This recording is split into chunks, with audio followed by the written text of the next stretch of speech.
in the unfriendly skies when these two birds of prey meet tonight in the Georgia Dome.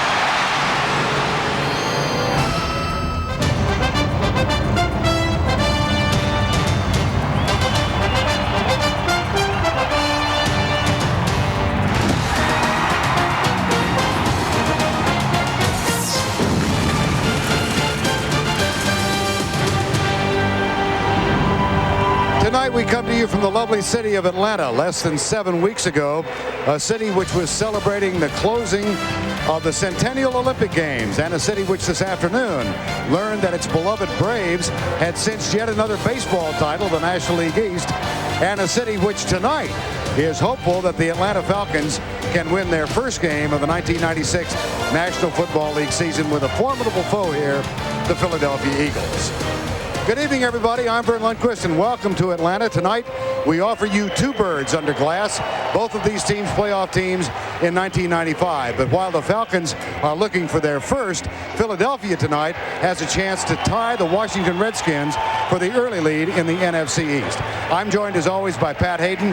And Patrick, last week at home against Detroit, the Eagles got off to a great start, and particularly Ricky Watters did. Well, remember, Joe Panos, the starting guard for the Eagles, was telling us last night, when we get Ricky Watters started early, and he is that good run early, a whole offense plays better. Our wide receivers play better. The offensive line getting the rhythm. The quarterback seems to play better. So they want to get the ball to Ricky Watters and have him start well. And, they have good offensive players. They have some real good wide receivers. Rodney Pete's playing well. But I think this offense starts with that guy, Ricky Watters. Well, and of course, it is the task of an Atlanta team to stop Ricky Watters in this Eagle offense. They've got an unsung hero at middle linebacker and a very highly sung outside linebacker. Yeah, and these linebackers don't want him to get off to that good start. And Jesse Tuggle is playing in the middle, and you can see what's happened on the outside.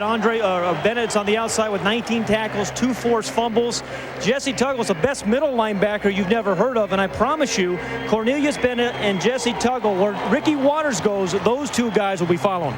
1 year ago, Atlanta found itself as a wild card in the playoffs, and they did so behind the leadership of Jeff George. He had a career season better than 4,000 yards. He's struggling a little bit this year. Well, a lot of people don't like to run and shoot, but if you're going to run it, I think he's a good quarterback for this because he gets rid of the ball so quickly. But he has struggled, particularly with his accuracy. I mean, he's played very well. This is his third year here in Atlanta, and you see what he's done percentage-wise, 62%, then the 60, just 53% this year. They've only scored 2 touchdowns, and I think if Atlanta's going to win tonight, and they can, 2 things are going to happen. They're going to have to protect him better. He has been sacked 10 times in their 2 games, and then he's going to have to play better. Well, despite the disparity of records, Philadelphia 2-1 and Atlanta 0-2, I think most people regard this as a fairly even game, in which case the place kickers could come into play. Yeah, there's a lot of parallels between these 2 kickers in tonight's ball game, and it starts with their names. They're both named Anderson, and they both have had incredible careers. Both immigrated to the United States, never saw a football game until they were teenagers. But you see that both in their 15th year, all-time points, career field goals percentage, they don't miss too often, and these guys are incredible weapons, particularly in the fourth quarter. Morton Anderson has won games 23 times during his 15-year career. Ray Rhodes, now 45 years of age, in his second year as the head coach of the Philadelphia Eagles. Last year, a 1-3 start, but they rebounded with great enthusiasm and made it into the playoffs with Rodney Peete as the starting quarterback, having replaced Randall Cunningham a year ago. And his counterpart, June Jones, in 1995. They had their first winning season in 5 years, but a tough start. They opened this season by losing to a Carolina team, which is now looking like a very, very formidable team to play in the NFL. And, of course, they lost at home to Minnesota, a Minnesota team that is also undefeated. Yeah. So those 2 losses, in retrospect, take on a little bit of a different meaning. Rodney Peete, 12 starts a year ago, most ever in his career, which included years at Detroit and Dallas. Ricky Watters talked about what Rodney Peete has meant in the cockpit for this team. He is not only the leader of our team, especially on offense. He's out there, he's handling things the way, you could just put it this way, you could tell he's more comfortable. he's comfortable a lot more than last year. You know, last year at times he was just trying to, you know, just keep his head above the water and just make some plays here and there, you know, and try to get to the next game, you know, with the win. So, but now he's comfortable. He knows his reads. He knows his system. You know, he feels really good with it. You know, we are very confident, you know, that he's going to do the job. We have tremendous confidence in him, and he's taking the leadership role. Atlanta lost the toss. Philadelphia's Derek Witherspoon takes it 5 yards deep and will run it out. And boy, is he popped. Bounces off the tackle and is finally down by Brad Edwards. David Brandon had a heck of a pop, the initial contact. And here is Rodney Peete when the Eagles have scored on their opening possession of the ball game.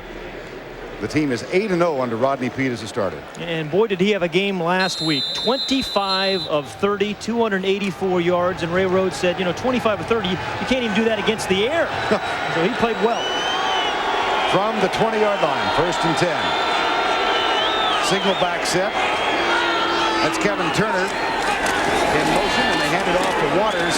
So a little different scenario this week from a week ago when he opened that game against Detroit with a 52-yard run. He gets a couple on the opening sally of the game.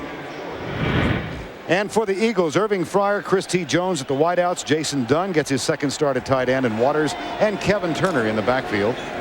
And the offensive line, the tackles have been problematic. Brooks and Cooper. Cooper particularly has been injured. Brooks had 2 holding calls last week in the Detroit game. 2nd down and 8. Here's Waters in a sweep to the right. Cut down as he goes right. Cornelius Bennett. And Tim McKyer, number 22, defensively for the Atlanta Falcons. Up front, it's Archambault, Hall, Mo Gardner, and Chuck Smith. The linebackers, Ron George, kind of the unsung man, along with Tuggle among that trio. And in the secondary, they've had problems at the corners, where tonight Tim McKyer gets a start for an injured Anthony Phillips and Darnell Walker. Bush and Bates are the safeties, and June Jones likes his safeties a lot. 3rd and 5.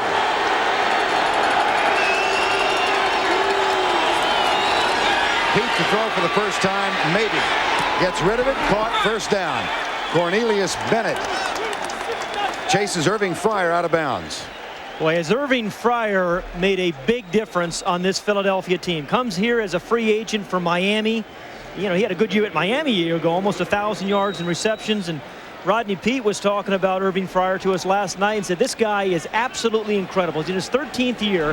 He runs every play at practice absolutely full speed, run or pass. Fryer goes to the right side on 1st and 10. Chris T. Jones is wide left. This is Fryer in motion, back split. And the blitz coming, good block. They flip it into the flat for Ricky Waters. He fumbles it out of bounds, and it will be Philadelphia ball at the 37. Kevin Turner, who missed 12 games last season with a knee injury, what a block. Yeah, and this is what Kevin Turner, number 34, does so well, and that's protect his quarterback. I mean, Kevin Turner makes this Philadelphia team a very versatile team because he blocks, he catches, he's an effective runner. Remember how Tom Rathman was that kind of guy for the 49ers a few years ago? He is the same kind of player for the Eagles. 2nd down and 4. Waters cuts back. Oh, he's dangerous when you give him that kind of maneuvering room. And he picks up another 1st down at the 45. Tim McKyer makes the tackle on Ricky Waters. Everybody knows that Ricky Waters is emotionally charged, and that can be a double-edged sword, but he is still their best offensive player. And Vern, he is a big guy, and he is an elusive guy, and I believe he's taken over for Thurman Thomas as the supreme runner and pass receiver out of the backfield, the best in the NFL today. 153 yards on the ground last week and 6 catches to go along with it. Here's Waters again. This time not much there. He picks up maybe a yard with a double tight end set then, and Cornelius Bennett, who signed a big contract to come here from the Buffalo Bills, with the tackle. And we said June Jones was surprised what they have with Cornelius Bennett, because they thought they had a guy who rushed the passer pretty well, and yeah, he does that. But as you see here, he can stop the run. I mean, last week he had 7 tackles. He had a sack. He forced 2 fumbles. He can run sideline to sideline. They're getting a very versatile player in Cornelius Bennett. Ray Rhodes is going with a 4 wide receiver set on 2nd down and 8. Say and Ingram joining Jones and Fryer. Here's Pete, right side, caught just short of the 1st down, it would appear, but let's see what kind of spot he gets. Irving Fryer. A rather healthy, generous spot there, and may have picked up the 1st. Yep. I mean, Irving Fryer in his 13th year, Vern, still gets respect and the cushion. You see how much cushion he has there? And then the ball is delivered on time, and he catches it with his hands. Again, if you don't catch that ball with your hands, it's bobbled and maybe an incomplete pass. But he just kind of swallows the ball. Another 1st down for the Eagles, driving on the opening series of the ball game.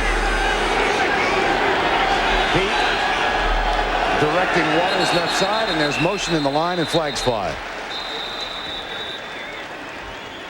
Looked like Barrett Brooks may have moved. False start prior to the snap. Offense number 76. 5-yard penalty. Still 1st down. Well, they are an oft penalized team, are the Eagles. And that's the 1st of the night.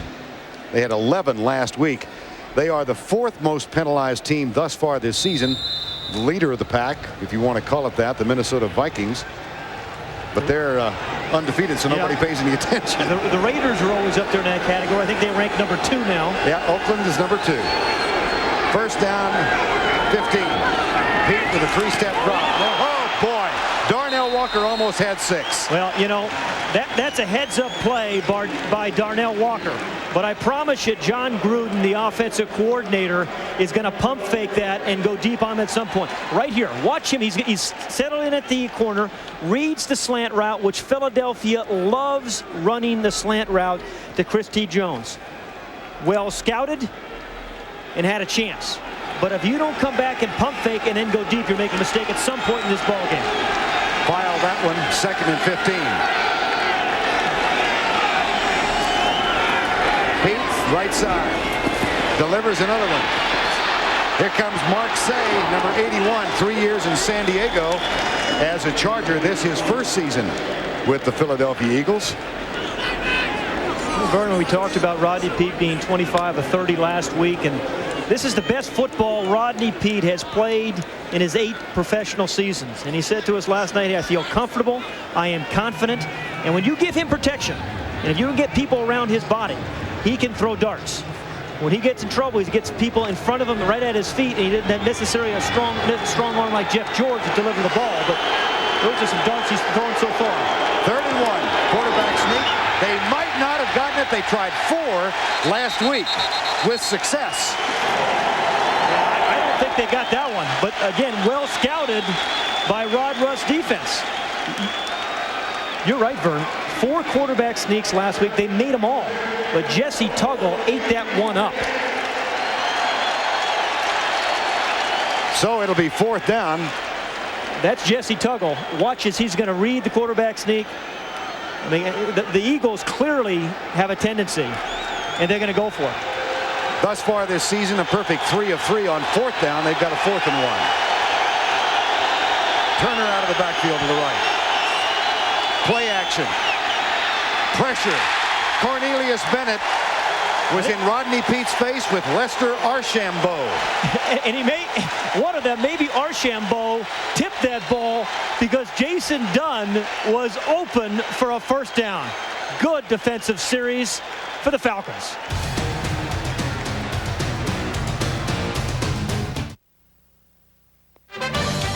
The NFL on TNT is brought to you by the new Coors Light Wide Mouth Can. Tap the Rockies with a smoother pour. By BMW and the BMW 5 Series. Now more than ever, the ultimate driving machine. By Fruit of the Loom, makers of really, really comfortable clothes. By Steel Outdoor Power Tools, makers of the world's #1 selling brand of chainsaw. And by Applebee's Neighborhood Grill and Bar, America's favorite neighbor. Did you know that every time you buy one of our beers, you'll get a date? Every time, honest. You see, every package of ours has a little date printed right on it in plain language. If the beer doesn't sell by that day, we take it back. Now, I suppose we could put a secret code on our packages, but then all you'd get is a blind date.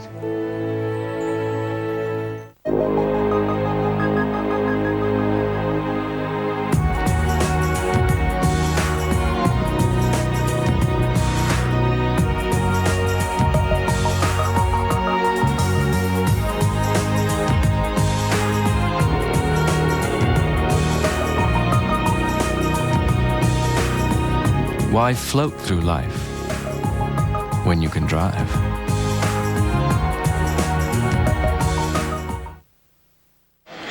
Yeah, the Eagles had something going here on 4th and 1 until on the right of your screen, Cornelius Bennett, number 97, decides to disrupt it and tip the ball.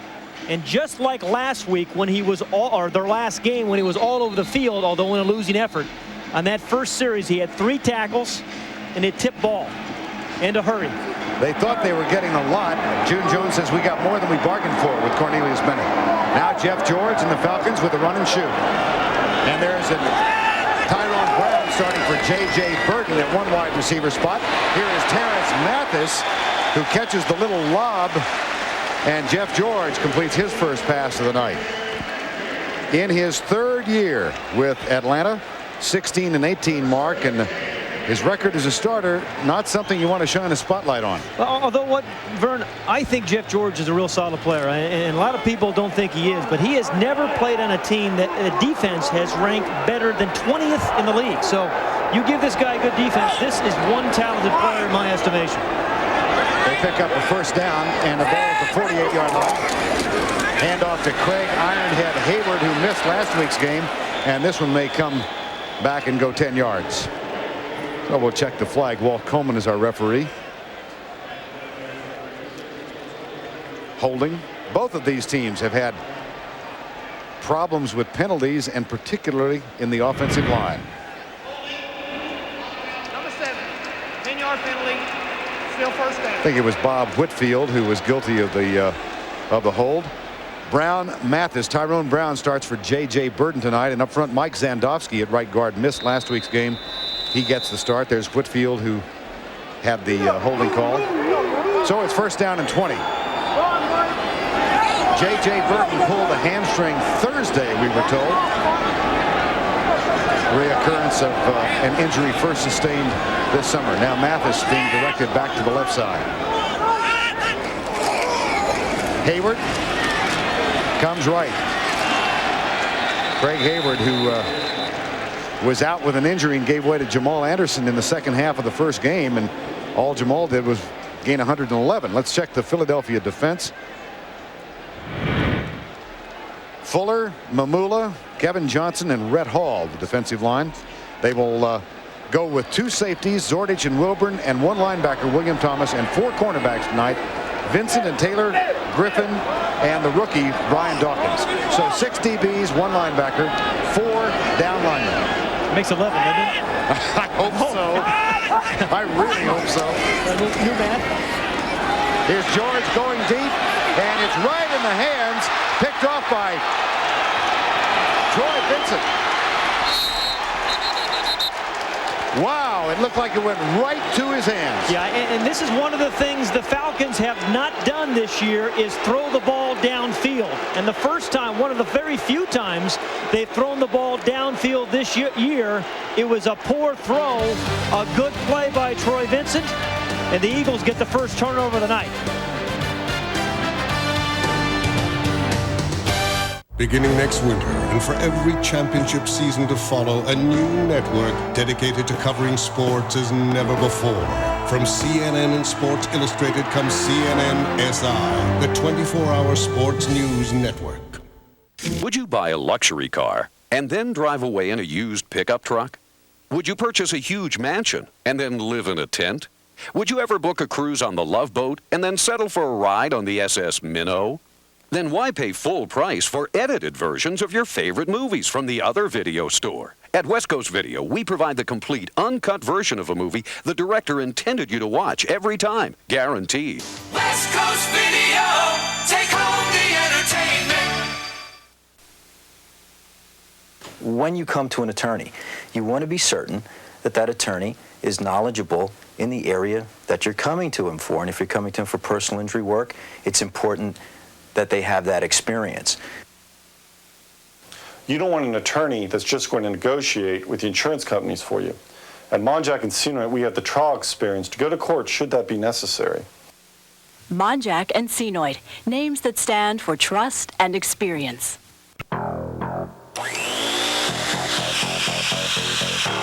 Most banks suck up a lot of fees just for a simple checking account.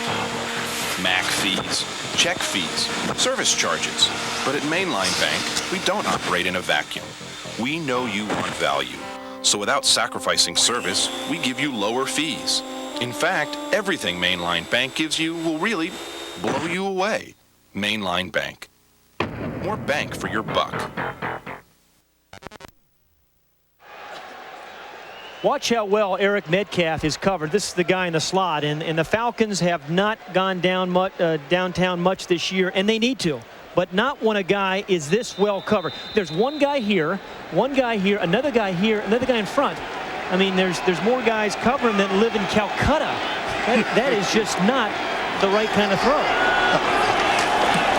Charlie Garner comes into the lineup and joins Ricky Waters, and the handoff comes left. Jesse Tuggle, number 58, makes the stop. Yeah, I mean, no surprise that Jesse Tuggle is making the stop. Vern, a guy that 3 straight Pro Bowls in his 10th year. You know, one of those guys that if you're a real fan of the NFL and the fan of football, you need to know more about a guy like Jesse Tuggle and maybe less about some other guys we hear so much about. This is a guy that has played well all 10 years of his career and led his team in tackles for 7. Over 1,500 tackles for a career now. That, by the way, only the second takeaway by the Eagle defense this season. Here's Pete going deep left side for Irving Fryer. Darnell Walker stride for stride with him. Incidental contact, and Darnell Walker with good coverage. Yeah, you're right. Let's give Darnell Walker some credit because that's the deep throw. Remember, a little earlier, he jumped on the slant to Chris T. Jones. They come back and test him deep. Now, it wasn't a pump fake. It was just a straight go.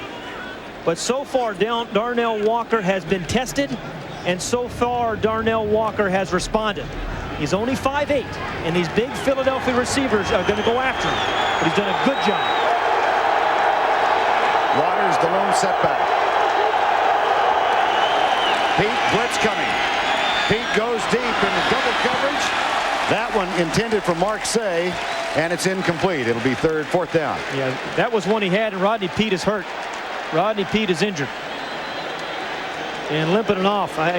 He's not wearing, I don't think he's wearing that brace anymore that he was wearing early in the year.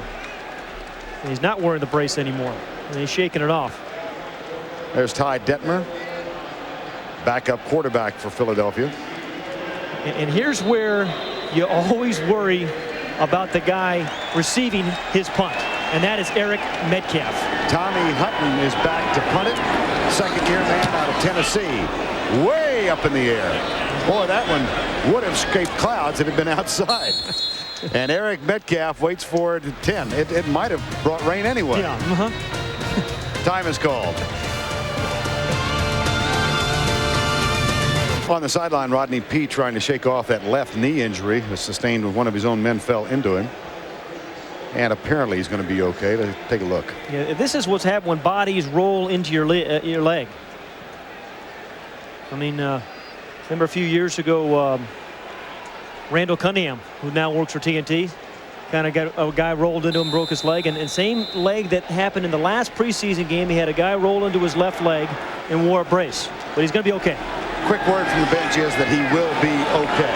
1st and 10.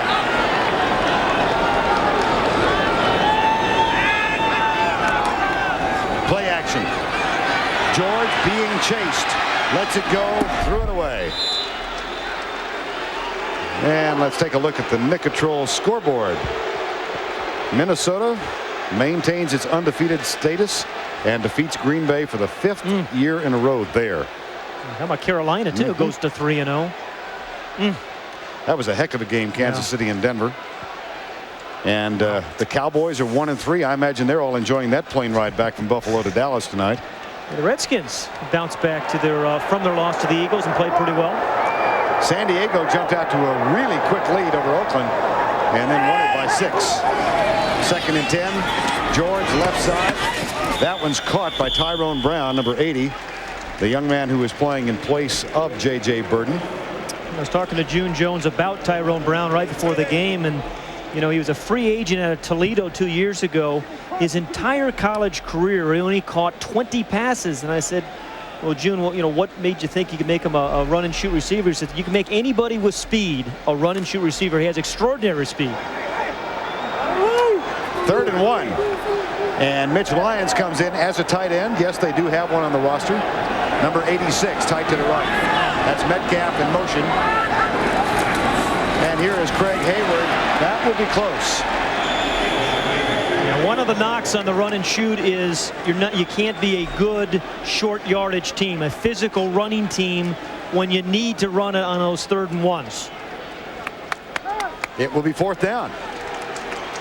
This is the only team still running the run and shoot. Yeah. Does that make it easier to prepare for defensively or more difficult? You know, I think although they're the only team running the run and shoot, everybody runs some form of 3 wide receiver and sometimes 4 wide receiver sets now in the National Football League. So I don't think it's so difficult to prepare for them anymore. As a matter of fact, I think they have to change up some things. The Falcons. Dan Straczynski is on to punt for the first time, and Mark Say is back to return it. But prior to that, we have to reset the clock.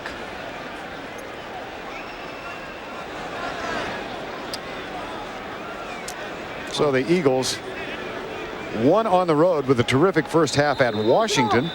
Then were, as Ray Rhodes said, humiliated on a Monday night in Green Bay. Bounced back with a very convincing win last week against Detroit with 446 yards of offense. And we are scoreless in this game.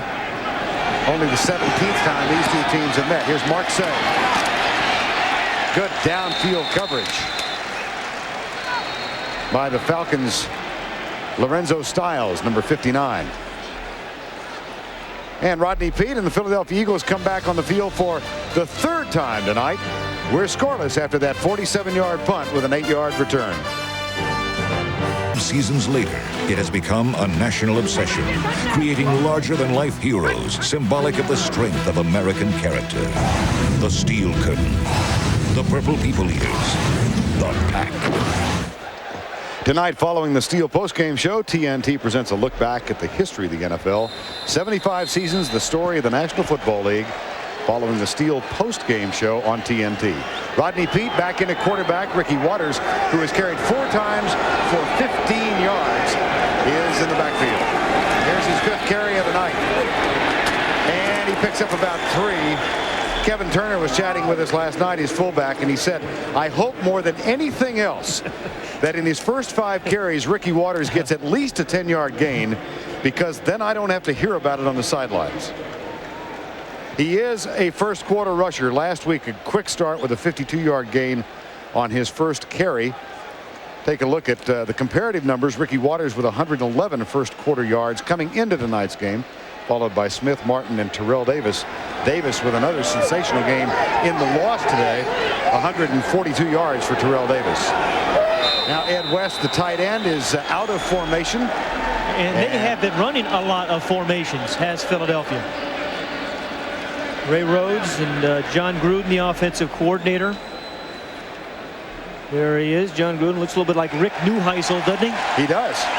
But this is a guy that's done a very good job in changing his plays up, using a variety of players. He's using tight ends, wide receivers, gets the ball to his back, but they're trying to feature Ricky Waters. Rodney Peete with 12 starts last year after he replaced Randall Cunningham. In his career, which spans 5 years in Detroit, 1 in Dallas as a backup, and last year that is the most games he has started in a single season. And he said he really feels so much more comfortable this time around. Yeah, he said right after the season was over last year, went into Ray Rhodes and said, hey, I want to be back. I want to be your quarterback. 2nd and 8, Kevin Turner, Ricky Waters, both in the backfield. And Peete with a blitz. Here comes Ron George, and he finds Waters out of the backfield. My, how many times have we seen Ricky Waters in that part of the game? Yeah, and Vern, just like I said earlier, I think he is the best runner and receiver combination in the NFL now, surpassing Thurman Thomas. And when a team blitzes, you got to make them pay. And Rodney Peete did there. A quick release, the short pass perfectly thrown so he didn't have to adjust, and so he picks up 15 yards. It's a good play by Rodney Peete. Double tight end set on first down after the 15-yard gain. Peete, quick setup, comes left. Caught by Chris T. Jones, and he leans out. Ray Rhodes was telling us last night, I'm going to cure him of that habit. Yeah, he doesn't like him stretching the ball out like he did right there. Now, he picked up a first down last week doing that, but he's worried about the turnover. And number 82, Chris T. Jones, is one of those emerging stars in the NFL. 5 catches a year ago, has 21, I think, now in his first 3 games. Second down and short. Good defensive charge led again by Jesse Tuggle in the middle and Cornelius Bennett. Mo Gardner, number 67, also part of things defensively. This is a defense that is smallish, very small. And what they have to do is do it with quickness. I mean, you're going to see guys like Mo Gardner, number 67. He's a gap player, a little like Michael Dean Perry. There's Rod Russ, the defensive coordinator. And he's a guy that you're going to put in gaps. You don't want to match him up one-on-one with a big old offensive lineman. 3rd and 1. Peete gets a good cut block. Fires it. It's caught for the first down at the 25-yard line. Flag is down. Yeah, Peete got hit by Cornelius Bennett. Bennett's going to plead his case, but we may have a 15-yard penalty here, or half the distance. Philadelphia, although there's no score yet in this ball game, Philadelphia has been mixing it up pretty well, Vern. Personal foul. Defense number 97, hit to the head. 15 from the end of the run, first down. That'll be half the distance from the end of the run. Oh boy, yeah, that is a late hit, and that is going to yeah, oh boy, yeah, that absolutely is a 15-yard penalty. I would expect that may be the 30-yard penalty. I think Gene Washington's going to be busy this week looking at that tape, and that may result in a fine. And it should. That one should. Half the distance call, first down and 10, just outside the 12. Try to power to the left side, and Ricky Waters moves it to the 10-yard line. Yeah, John Gruden's got a nice recipe going. You know, you start with a little Ricky Waters, you mix in some Rodney Peete, you stir in some of the wide receivers, and the end result is you got a good drive. Making a stew. Yeah. Look at this red zone productivity this year, Pat. 7 out of 9, and those are touchdowns. Those aren't just scores. And Ray Rhodes is very happy with his inside the 20 production. 2nd and 9. Scoreless first quarter. Save in motion. Oops. Fumble. Peete picks it up. And he gets back to the line of scrimmage. That was not a quarterback draw. That was the old broken play.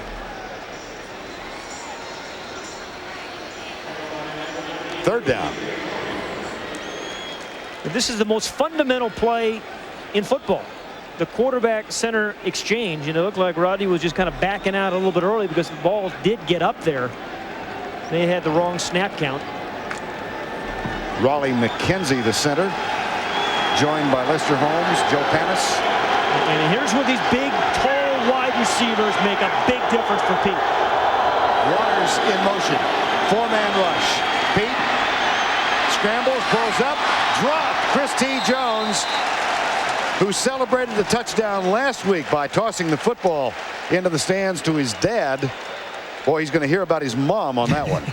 From his mom. Yeah, that's one. It was a difficult catch he had to adjust, but one you have to make in the NFL. And he has really had, you know, a terrific start in his 2nd season. But this is one to remember. Didn't quite time the jump right. He was awkward because he was moving to his left. A tough adjustment. That will bring on Gary Anderson in his 15th year. And only his 3rd face mask in those 15 years. Cuts it inside the right upright. And the Philadelphia Eagles, on Gary Anderson's 334th career field goal, have taken an early lead with less than 40 seconds remaining in the opening quarter. that helmet fit? What an interesting story. Gary Anderson was revisiting the story with us yesterday.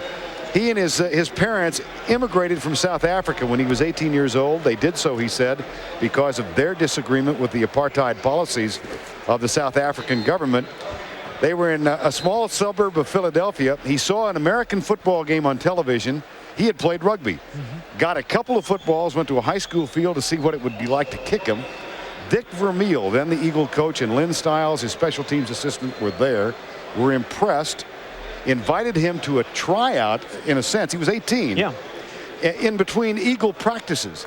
And as there always are, there were college coaches around, 4 of them to be exact. And at the end of the workout, Gary Anderson was offered scholarships from Indiana, South Carolina, Georgia, and Syracuse.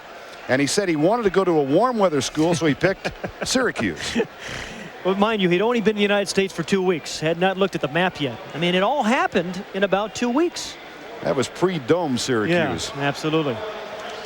Now in his 15th year in the National Football League, and may well be a Hall of Famer. There's only one Hall of Fame kicker in the NFL right now, Jan Stenerud of Kansas City. The Norwegian. Here's Metcalf taking the kick from Tommy Hutton, who is doing the kickoff chores. And this has been a problem for the Philadelphia Eagles, their kickoff coverage. Tommy Hutton said last night it'll be an honor to kick off to Eric Metcalf. And Gary Anderson, are you crazy? Yeah. There's Tommy Hutton. Well, you see Pete to Waters for 15 yards and then to Jones for 9 more. The penalties set him back, and the 28-yard field goal by Anderson.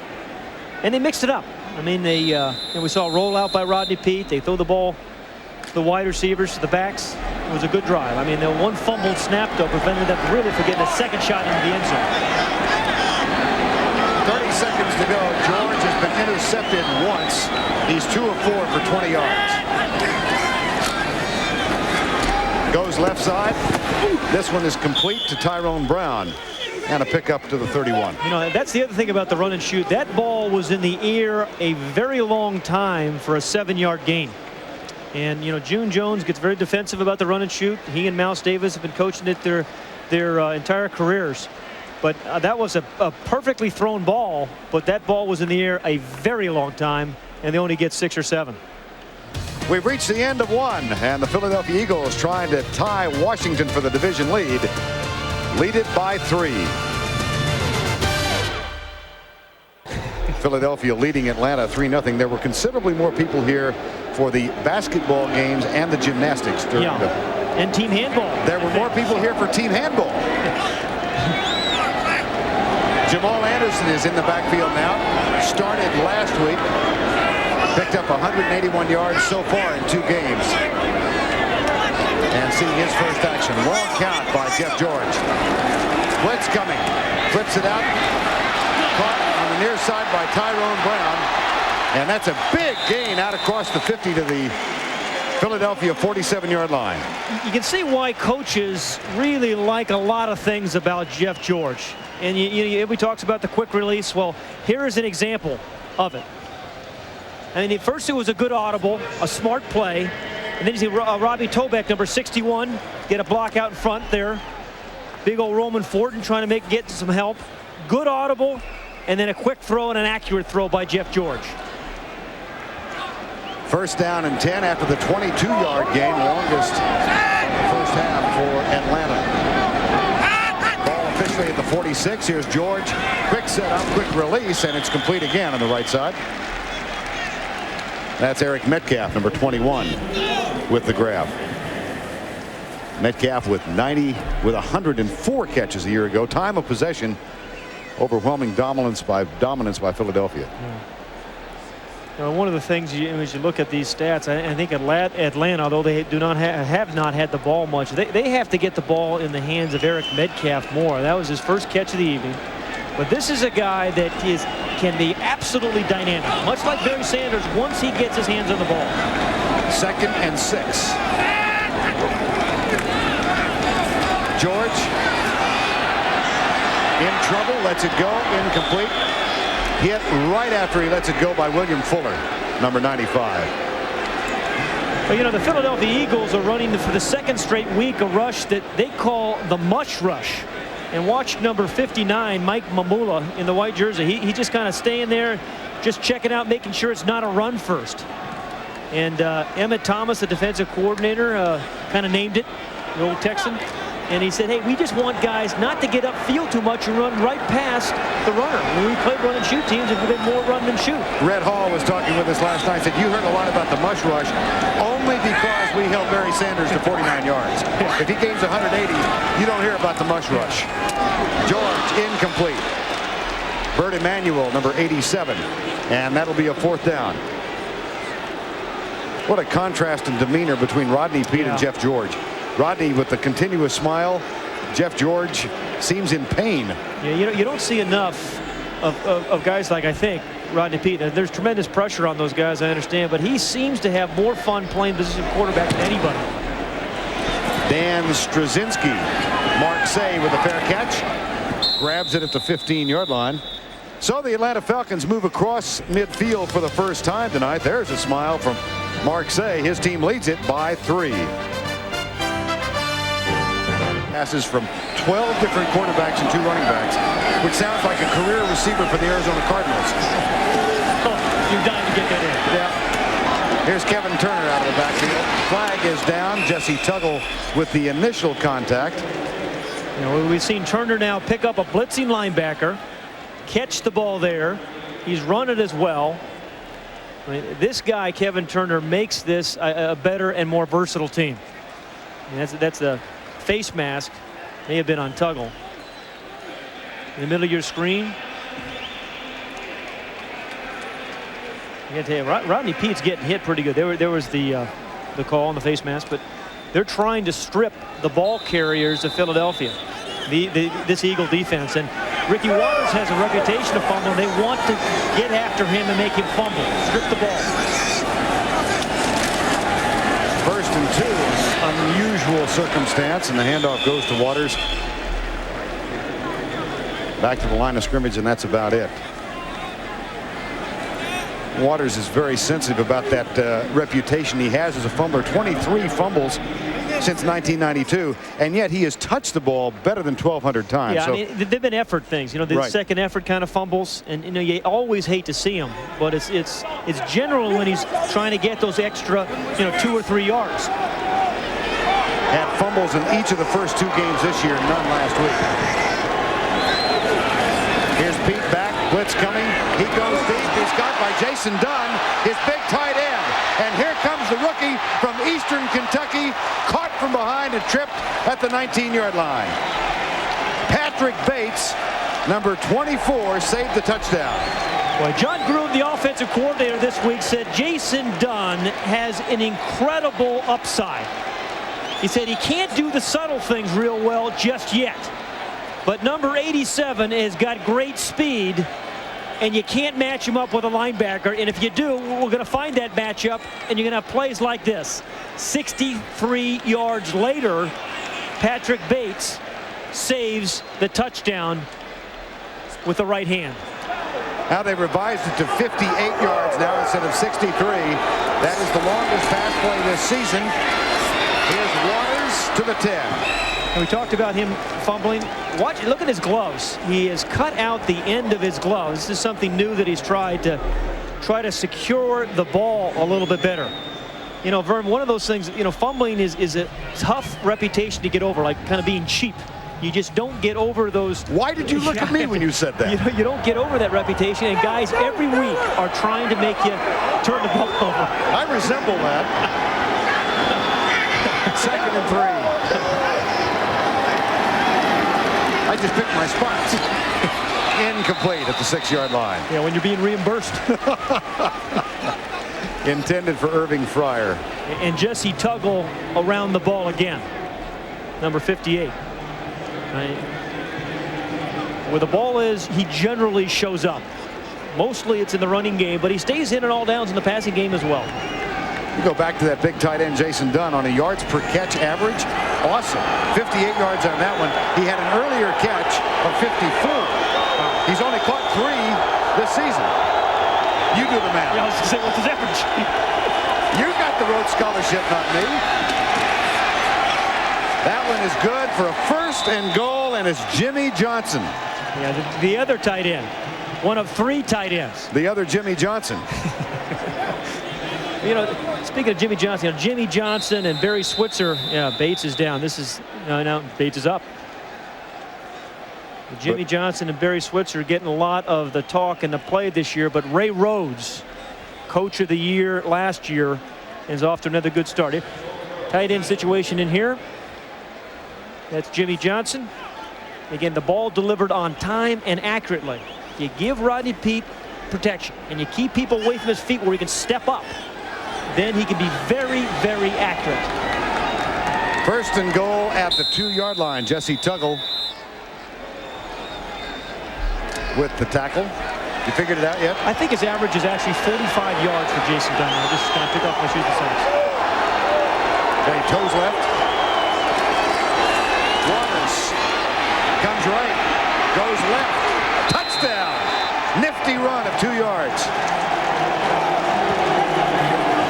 Nifty is a pretty good word for it. I mean, there was some niftiness in it, and there was some power in it, and there were some good decisions in it. Sounds like a complete package. Yeah, that is the whole deal. That's the whole run-on sentence. And this is supposed to go over his right guard, Lester Holmes. Nothing there, so he bounces it out. Some speed, a little stiff arm, another, then the cutback, and then the power. I mean, it was only a 2-yard run, but there was a lot in that 2 yards. Gary Anderson for the extra point. And a drive highlighted by a 58-yard catch from the rookie Jason Dunn. They put it in the reliable hands of Ricky Waters.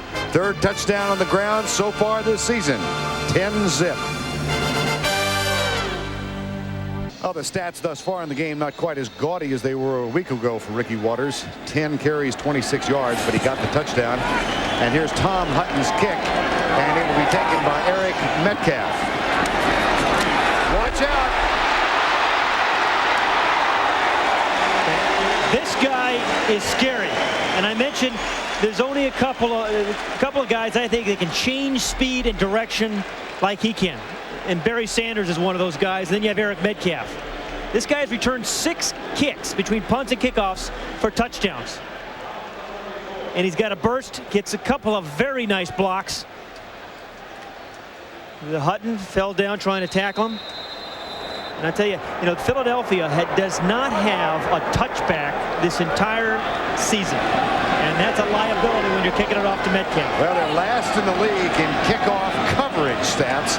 The average starting point for their opponents, the 35-yard line. This time, it's the 45, but Jeff George throws it a little bit behind Tyrone Brown on 1st down. Brown, getting the start tonight, actually started 5 of 7 games in which he played a year ago. J.J. Burden out with a hamstring and has a history of hamstring injuries, kind of typical for a track star. Yeah. Burden was at Oregon. Well, Tyrone Brown was a track star at Toledo as well, and as I said, June Jones just love his speed, and they're going to turn him into a wide receiver. 2nd and 10. 10 minutes to go in the 1st half. They hand it off to Jamal Anderson.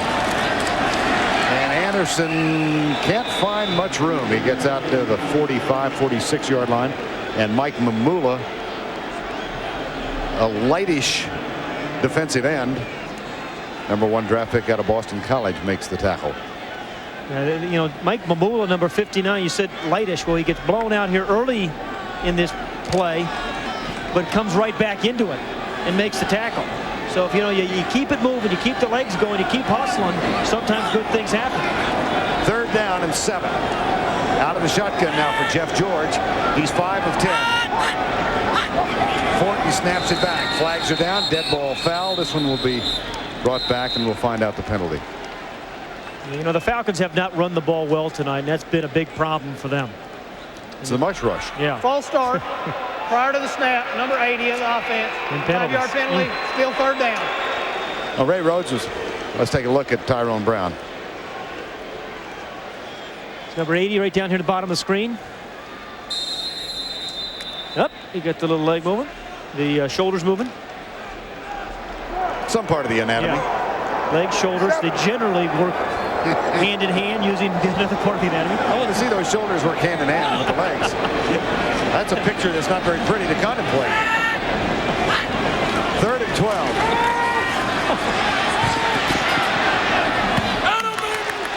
Is it a good catch? I think it is. Wow. They decided My goodness. No, it's no good. Now they finally, boy, there's a delayed call. That looked like a congressional committee meeting for a while. That's Neely Dunn, the side judge. Well, he's getting an earful from June Jones. They've had too much shoot, not enough run so far in this game.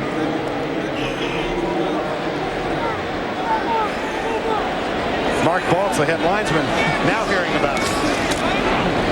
Here's Straczynski with the punt. Mark Say waits for it, and it's returnable. But not very far. Good downfield coverage from Craig Sauer, number 52. And Riddick finally completed the task. Time is called.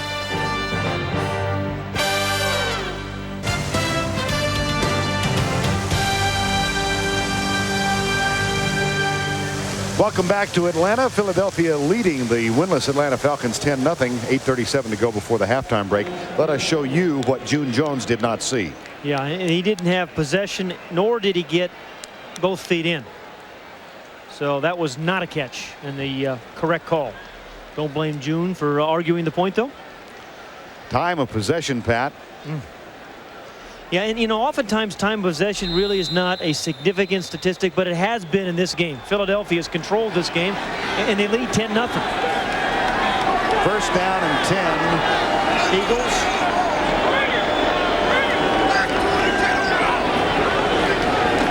And Pete will throw on first down. Goes left. Darnell Walker, pretty good coverage, and tips it away from Irving Fryer.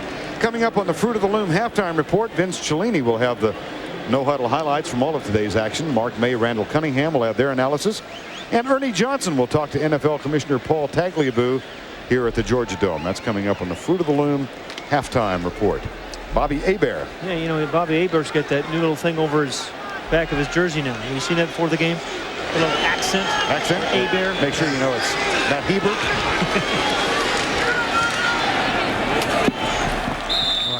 Fryer makes the catch. Good throw, good timing, and an accurate pass. I mean, Rodney Peete really is playing the best football he's ever played. He played super in the first half of their opener against Washington. Didn't play well in the second half. Did not play well against Green Bay. But then was phenomenal last week when he went 25 of 30, and he's been on tonight. Ray Rhodes said it was the most efficient game he'd seen Rodney Peete have. What he's looking for now is consistency, and off his start, he's getting it for the second week in a row. Rodney Peete, 10 of 18 for 142. The big pass, 58 yards to Jason Dunn. Play action, flips it out to Kevin Turner, wide open. And Turner, who's playing before a hometown crowd, he's only 2.5-hour drive from his hometown of Prattville, Alabama, with a big gain of 35 yards. Yeah, once again, Kevin Turner gets, you know, another big play. Right of the screen right here. He's also going to get a good block from his tight end, Jason Dunn. Kind of suckers a little sucker block. The accurate throw allowed him to get the ball without adjusting much.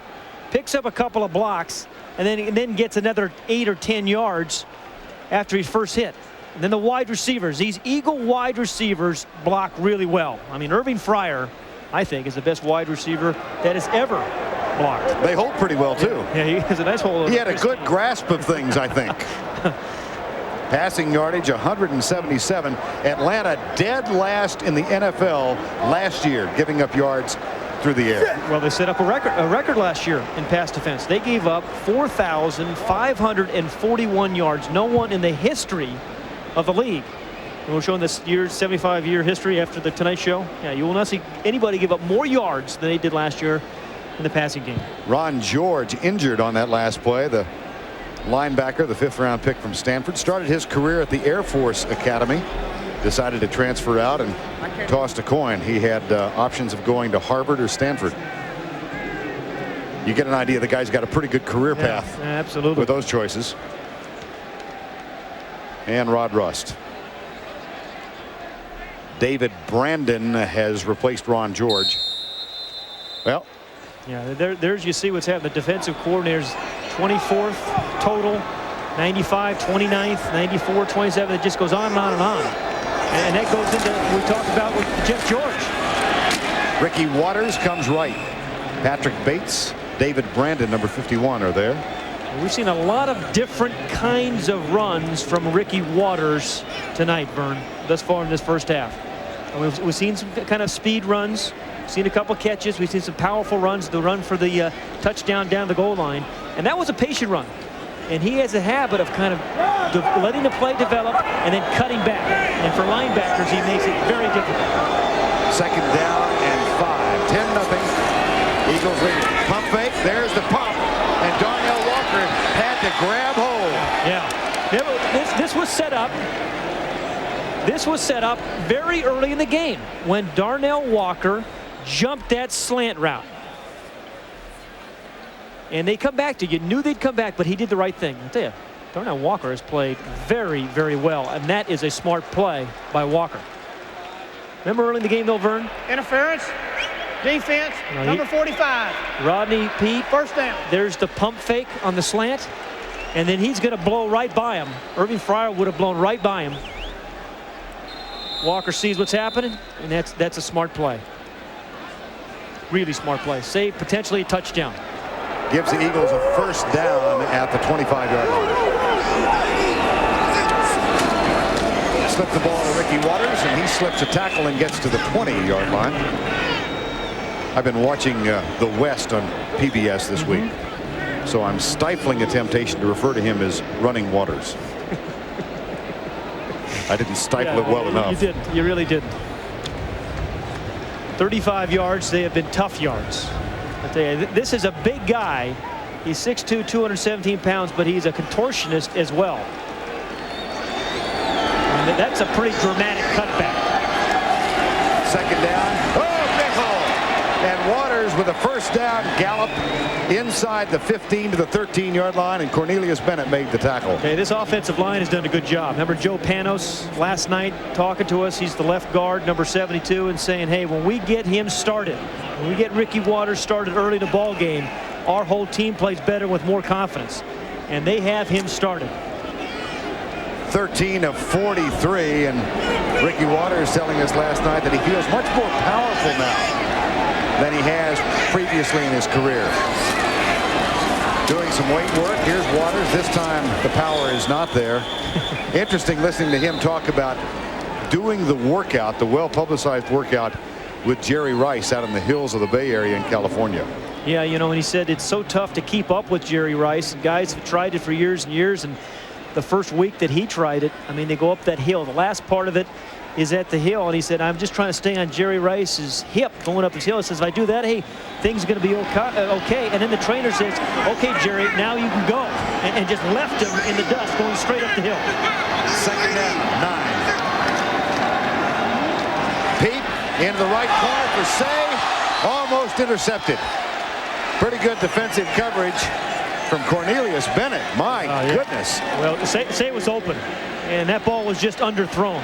And Rodney Peete had a perfect matchup. As good as Cornelius Bennett is, you don't want Cornelius Bennett really guarding Mark Say.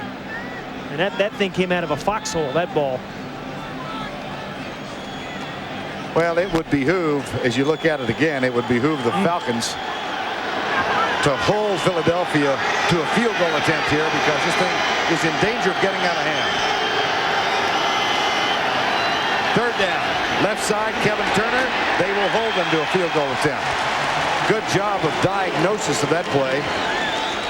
Mo Gardner, number 67, and Ron George, who's back on the field. So Rod Rust's defensive team comes up with a big play when they needed it. Yeah, you're right. Mo Gardner, number 67, did a heck of a job. He was cut down early in that rush, hustled, got up, and made the play. There he is, number 67, right in the middle of your screen. Heck, he kind of stumbled and still made the play. Well, Gary Anderson on at the age of 37, and the field goal is good, and that puts him into a tie with the ageless wonder George Blanda. 4th in the all-time list for Gary Anderson out of Durban, South Africa.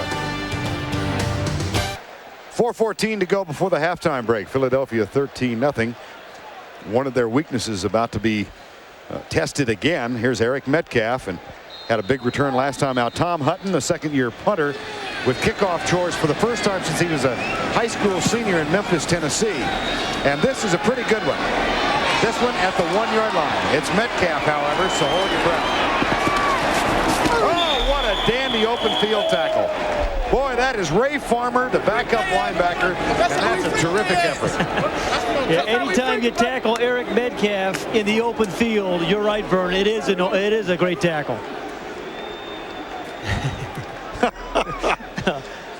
Got a feeling he's going to talk about that on the plane ride back home tonight. Yep, he should. So 13-0, and Hutton was injured. Oh boy. Tommy Hutton, punter, holder, and kickoff man. Young man who that could be a serious injury to him. Walk on at the University of Tennessee, and there is half the distance to the goal. First down. And a really serious injury to these Eagles as well.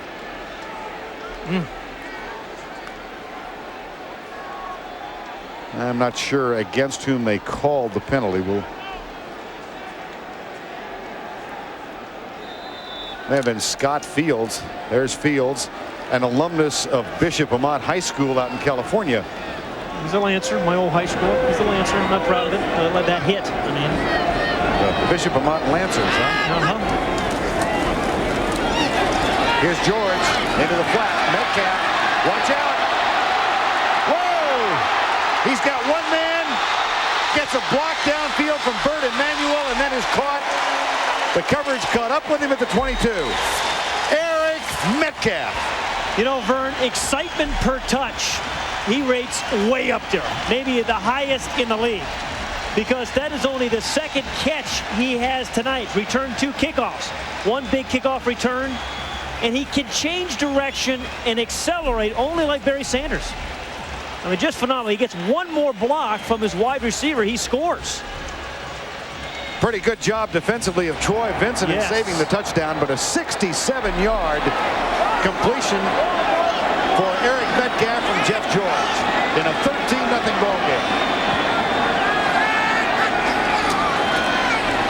Play fake, George. Touchdown, Emmanuel.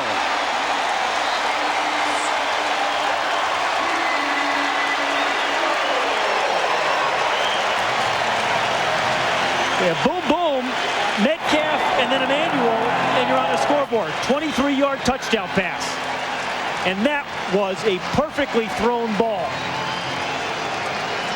That is only the 3rd touchdown scored by Atlanta in 2.5 games this season. The first by somebody not named Terrence Mathis. And that is a big play when they need it, trailing 13-0, and they get right back in the ball game on 2 passes. Straczynski to hold. Anderson knocks it home. And just like that. And it started with Eric Metcalf. And it finished with another wide receiver, Bert Emanuel. And this is, again, one of those frozen ropes by Jeff George. Perfectly thrown pass. Couldn't do anything but catch it up here at the top. Off a play action fake. I mean, Metcalf attracts a crowd on that play too, and that set up Bert Emanuel to run the post route. Yeah.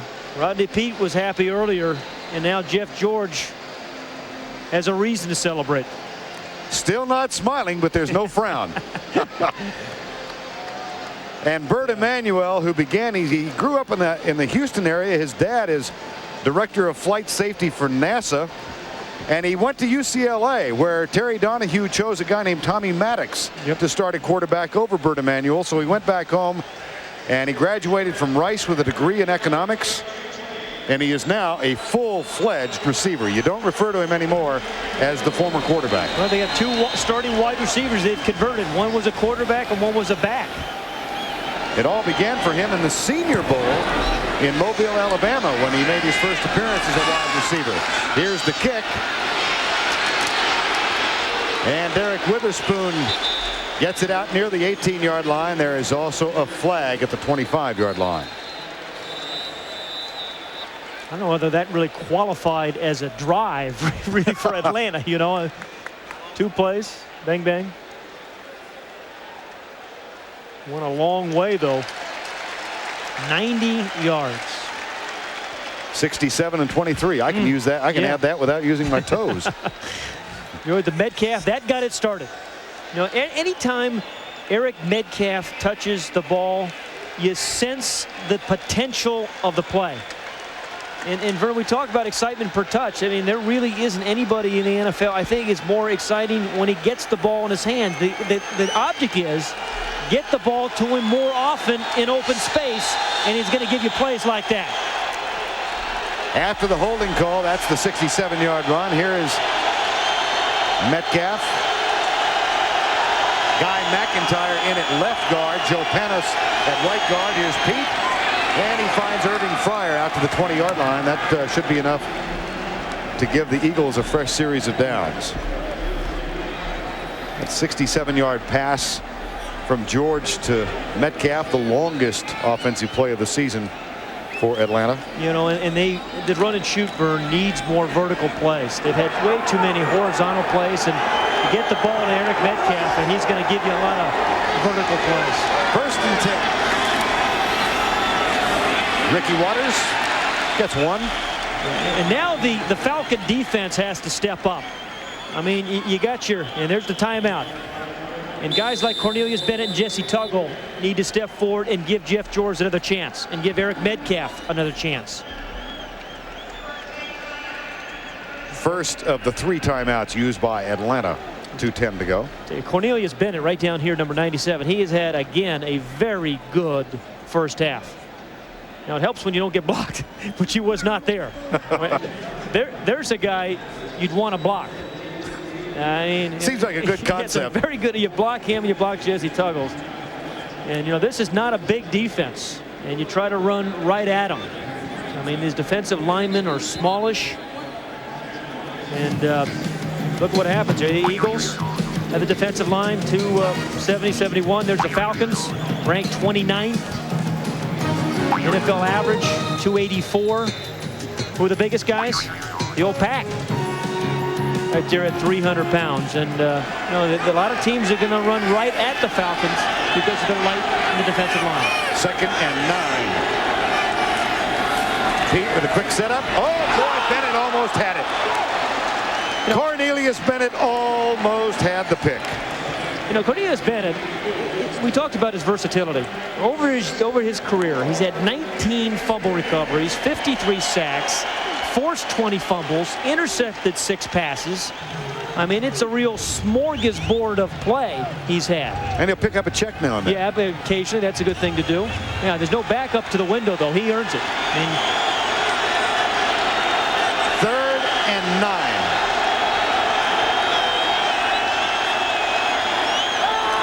Rush coming from the outside. Pete steps up. Caught and dropped. And we've reached the 2-minute warning, and the Falcons are going to have one more chance with the football. Travis Hall gets his 2nd sack of the season. Atlanta trails by 6.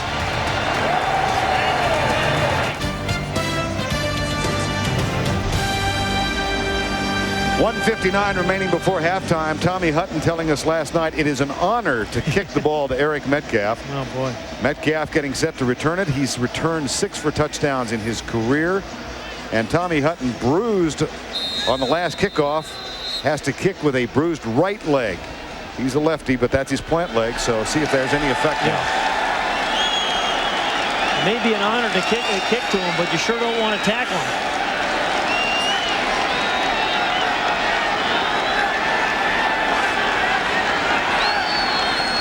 There's the snap and the punt. Metcalf has it at the 43. Dances across the 50 into the arms of James Fuller, number 22, recently signed by the Eagles this week. Well, but don't expectations rise when Eric Metcalf gets, the ball in his hands? Truly do. Did you ever see his dad play? Yes, I did. Absolutely. And much like Eric, a dynamic player as Eric is. Terry Metcalf, great star for the Cardinals back in the mid-70s. And now 1st and 10, and Atlanta seemingly on the ropes. Yep. With Philly driving, leading 10-0, and they held them to a field goal on that series, and then came back with a quick strike. Now George out of the shotgun. They have 2 timeouts left.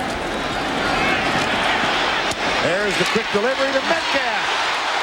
Makes 2 guys run into each other. Whoa! And this may come back. Here's a flag. They're going to call a clip on Bert Emanuel. I'm not so sure.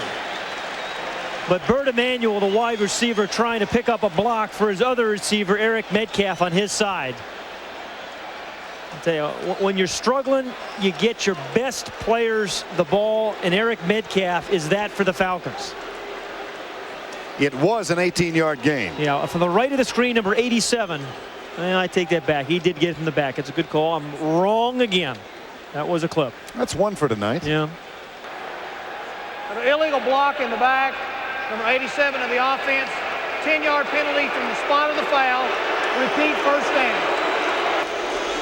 The thing about the Falcons, though, and we talked about at the very beginning of this broadcast, once you cross the 50-yard line, Morton Anderson, your kicker, becomes a premier player. He's had more. June, you don't want to do that on television. He has had more 50-yard field goals, 30 of them, 50-plus, than anybody in the history of the game. He had 8 last season. 8 of 9 last year, and what he says was his best year in the 14 years at that time he kicked the football. Here's the snap back. Right side. Emmanuel gets a clearing block from the tackle, David Richards, who'd gone out there.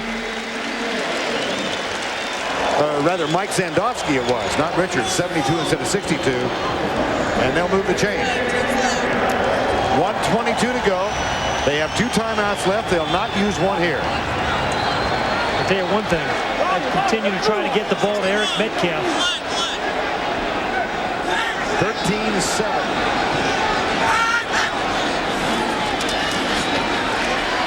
George. Jamal Anderson with a one-handed grab. They'll use a timeout now with 27 seconds to go. Jamal Anderson, 7th-round pick a year ago out of Utah. That's a heck of a catch, Vern. And he's smiling, too, and he should be. 234 pounds, but soft hands. This guy has had a good season for these Falcons. I mean, he can stiff-arm you, as he did in their last game. He can run. He's a power runner. He can outrun some people, and then he can make a one-handed catch, as he did right there.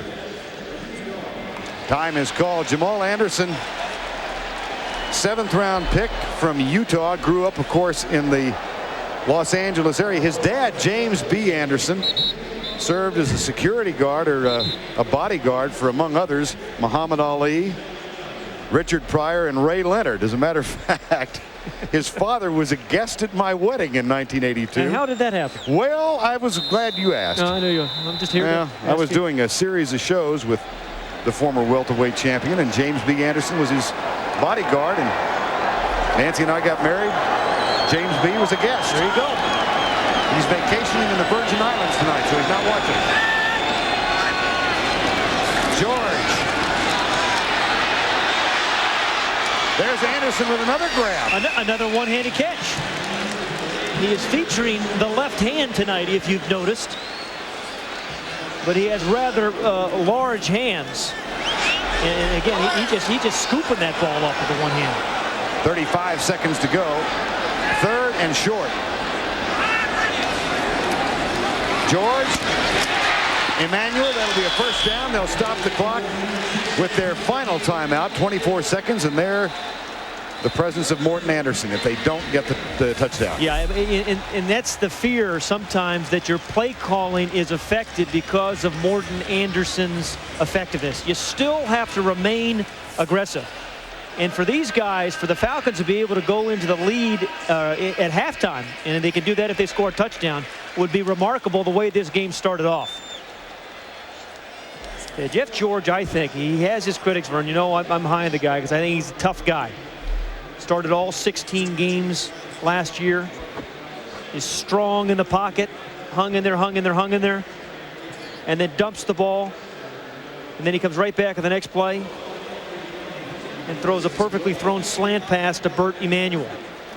He was chatting with us the other day about what a tough offseason it was for him. He had the contract negotiations, which did not end successfully for him in Atlanta. And his father, to whom he is extraordinarily close, suffered a heart attack in the spring. And Jeff said his dad's fine, but it was frightening. Coming up, the Fruit of the Loom halftime report. It's a 1st down and 10 from the 20 with 23 seconds to go. And the Falcons out of timeouts. Eagles bring 4. Screen pass. How about that call with no time left? Oh, and a fumble, and it's picked up in midair. Now fumbled back. And on a change of possession, if the Atlanta Falcons get it back, the clock will stop with 9 seconds to go. Yeah, and you got Morton Anderson still in field goal range. I mean, Bobby Taylor, I think, was the one who picked it up. Right. The defensive back for the Eagles. Let's go back to the original call. Screen pass, no timeouts left. 23 seconds to go. Unless you tell your guys you've got to get out of bounds, but it should be a wide receiver screen if you're going to do that. But you're right, a strange call in the middle of the field. There's the fumble, forced by William Thomas. Picked up by Taylor, and he got face masked too. There's the face mask. That should have been a penalty right there on number 80, Tyrone Brown, and then the scramble for the ball. But that thing should be back at least 5, maybe 15 yards, but it's irrelevant when Morton Anderson's kicking it. And on the change of possession, of course, the clock stops, so we have 9 seconds to go before halftime. And here is Anderson with the field goal. Morton Anderson 3 of 5 for the season. The 2 he's missed, he said he missed by a couple of inches each time. There's no miss on that one.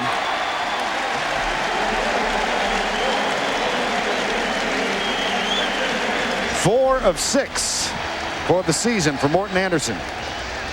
And it's good from 43 yards out with 4 seconds remaining. And the Eagles' lead has been shaved to 3.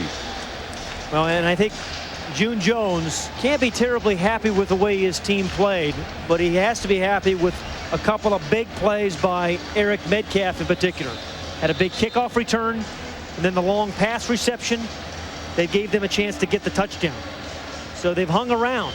They haven't played pretty, but they've hung around and only trailed by 3.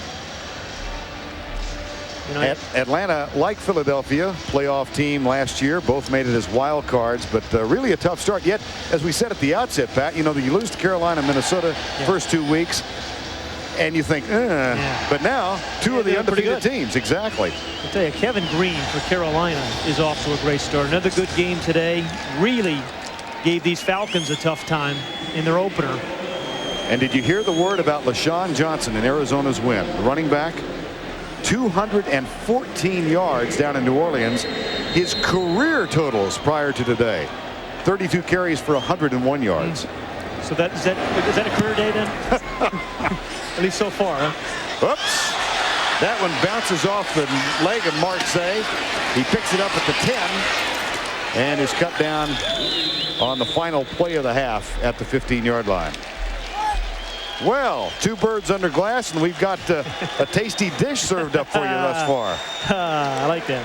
Paul Tagliabue, commissioner of the National Football League, will be along with Ernie Johnson as a part of our Fruit of the Loom halftime report. 13-10, Eagles over the Falcons.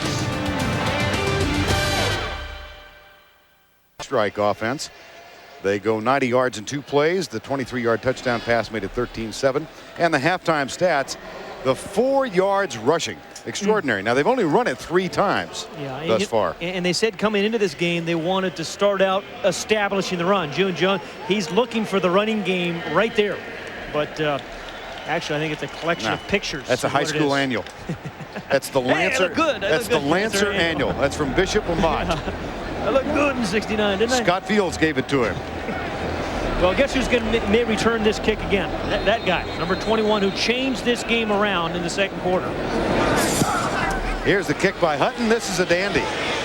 And that will be the first touchback of 1996 for Tom Hutton and the Philadelphia Eagles. And that's the way you take Eric Metcalf out of the game. I mean, touchbacks make 21 players obsolete on the field. Nice job by Hutton, a young man from Memphis. Walked on at the University of Tennessee and then came to Philadelphia as a free agent. Said the first couple of weeks last season he wasn't so sure he wanted to play in the National Football League. But it's worked out well for him. Now Jeff George. And Atlanta trailing 13-10 in the first half. George 13 of 19. Intercepted early in the game. Had the quick strike of 67 yards to Metcalf and then the touchdown to Burt Emanuel. And Craig Hayward is back in at running back, and the Falcons will open in the shotgun. Roman Fortin, center, over the ball. Comes the rush from the outside, caught by Terrence Mathis, and a quick 11-yard pickup and an out-of-bounds at 15 penalty. Barry Wilburn, number 45.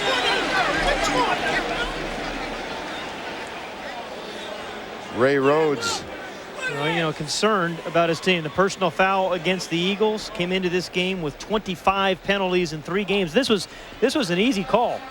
Kind of a little slip out in the flat by Terrence Mathis, excuse me. And that he was 3 yards out of bounds when he got hit by Wilburn. And so 11 yards, you add 15 more to it. Moves the ball to the 46-yard line. Barry Wilburn, who started his career with the Washington Redskins, there for 5 years, out of football for a couple of years. Went to Canada, sat out another year. Now in his second season of that checkered history with the Philadelphia Eagles. Whoops, is that a lateral? On that ball. That's a lateral. Yeah. Absolutely. And here's Mathis in jail. Oh, what looked so promising for a moment ends up being a disaster. In a loss of, what was that, 25 yards? 23, close. Good eyeball. Just off by 2. And that was a backwards pass, which means it's live. I mean, heads up play by Mathis. He realized that when scooped it up. This is supposed to be a little screen to the backside to Mathis. And he had to jump because of the pressure on Jeff George. But it's a live ball because it was a backwards pass. And he's directing traffic, but there's nobody to direct except the Eagles. Mathis hurt in a play after the 23-yard loss. That won't ease the discomfort. Time is called. On the sideline, Terrence Mathis trying to, now you got me doing it. Terrence Mathis. Blame it on me. It's contagious. 13-10 after the loss of 23. Just like you. 2nd and 33. Spread the blame around. It's a good offensive scheme. They hand it off to Craig Hayward. And Hayward picks up just a couple, and there aren't many folks here, but they can let you hear. Mike Zordich. Boy, Mike Zordich play well in their opening win against Washington over Labor Day weekend. He was phenomenal in week 1, playing almost like a linebacker against this run and shoot. Signed after 5 years with the Phoenix Cardinals. Now June Jones on 3rd and 31. Out of the shotgun. Freddie Scott has taken Terrence Mathis's place in the lineup. Good protection. Quick release, and Metcalf has it for 30. It'll be 4th and 21. Yeah, and a good open field tackle again by Mike Zordich. And I don't think that's a bad call. At 3rd and 31, there's not a whole lot you can do. You give your best receiver, a guy who can do something with it after the catch, Eric Metcalf, a chance. But Michael Zordich just made a terrific open field tackle. Here's Dan Straczynski, and Mark Say waits for it. It will be returned. Juggle, fumble, and who got it? I think the Eagles got it back. Yes, they did. Well, Ray Rhodes, all coaches hate turnovers, but Ray Rhodes really hates them, and he's been unhappy with his special teams, particularly is return teams. And there's Danny Smith, the special teams coach of the Eagles. He's got some gum in there, doesn't he? There is no gum left at that pharmacy. And here's the fumble. Mark Say is hit. It pops out, but takes a fortuitous bounce into the hands of Bobby Taylor. Second fumble recovery for Taylor tonight. Time called. Former USC quarterbacks, Bill Nelson leads the charge. And with the touchdown pass last night, Rodney Peete broke a tie between Vince Evans last week, rather. Well, you know, this isn't fair. If you count all the interceptions for touchdowns, I have way over 100. Not quite that many. That's not fair. Oh, let me take these off. Rudy Buki, they caught you, didn't they?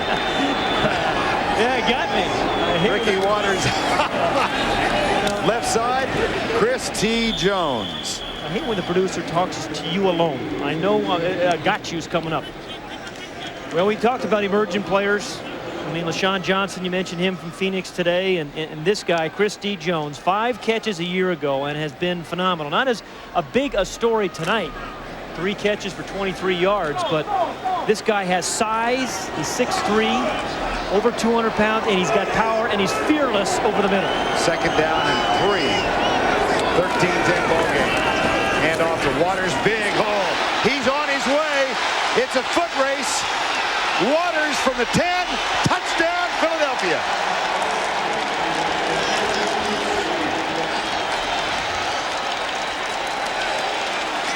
Hey, Vern, 2 different types of touchdowns. That is a 56-yard run. The other one was only 2 yards, and it was a power run. So Ricky Waters, after putting on 20 pounds this offseason to get some more strength, still has breakaway speed. He catches the ball. He can go 56 yards as he did right there. And he can give you a powerful 2-yard run like he did in the first half. He has had a terrific season. He had a good season a year ago. Rushed for 1,300 yards and 62 catches. Gary Anderson with the extra point. Ricky Waters, back-to-back games in excess of 100. He had 153 last week. After that 56-yard gallop, he's got 101 tonight. Here's your practically amazing Isuzu play of the day. It happened in the Jacksonville, New England game, and just before the half, Mark Brunell of the Jaguars with a Hail Mary pass into a crowd of Patriots. But in the right place at the right time, Jimmy Smith. Hey, Jimmy, want a touchdown? Sure. That's your practically amazing Isuzu play of the day. Ricky Waters, 101 yards on the ground tonight, 16 carries, 56-yard effort, second longest of his career.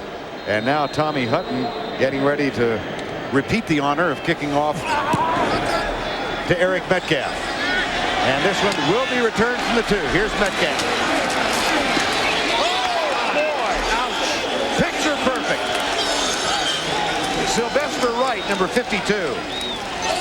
If you're going to bring down Eric Metcalf, that's the way to do it. You get your face right in his numbers. Sylvester Wright, number 52. Perfect tackling position, squared up, and he goes down.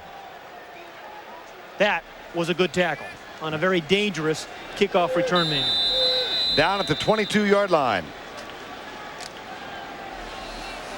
And here comes Atlanta trailing 20-10. Bert Emanuel comes wide right. Terrence Mathis is back here in the slot. They hand it off to Jamal Anderson. And Anderson with 6-yard per carry average gets only 1 on that one. Let's go back and take a look at that scamper by Ricky Waters. Well, the reason that we should look at is watch the block of Kevin Turner, number 34, on Jesse Tuggle. I mean, anytime your tailback, your running back gains over 100 yards, the offensive line's doing a good job, and your fullback, your lead back, is doing a job. And Kevin Turner has saved his quarterback on his blitz, throws the key block there for Ricky Waters, and has caught a couple passes tonight. 20-10, it's second down and 8. George with a quick setup. Caught, dropped, and sacked at the 13. That's one you just have to get rid of. William Fuller. Yeah, the mush rush was on that time. And actually, there was no mush in that rush. He got there. Remember Emmett Thomas and Ray Rhodes talking to us about The mush rush. To take a look at Fuller. Yeah, no, that wasn't the mush. That was the full-on rush. Who is the lead dog in the mush rush? I mean, well, that time it was William Fuller. It had to be. Without question. Third and Miles. George feeling pressure again. Puts it up for grabs. It is caught by Bert Emanuel. Here comes Wilburn. No. And he knocks him out of bounds. That's going to be very close. No, it's not. What am I thinking about? Yes, it is. No, it is close. It was third and 19. For the first down, and he got at least 18. And you said he threw it up for grabs. Most quarterbacks should say don't ever throw that kind of pass. But when it's guys like Jeff George and John Elway and Dan Marino will say it's okay to be able to be running one way and throwing the ball across your body is usually a no-no and ends up in interceptions unless you have an incredible arm strength and you have a wide receiver that works back to your quarterback, as Bert Emanuel did there. He comes up a yard short. Here's a flag down and Straczynski's punt. Mark Say with a fair catch at the 32. If this is against Philadelphia, that will be a first down for the Falcons.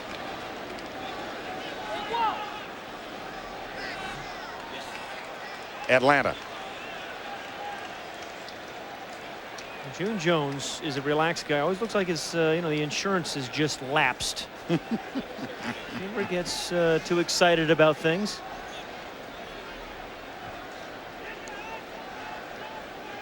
Played quarterback for the Falcons. Coach Rodney Peete for a couple years in Detroit. Illegal formation on the kicking team.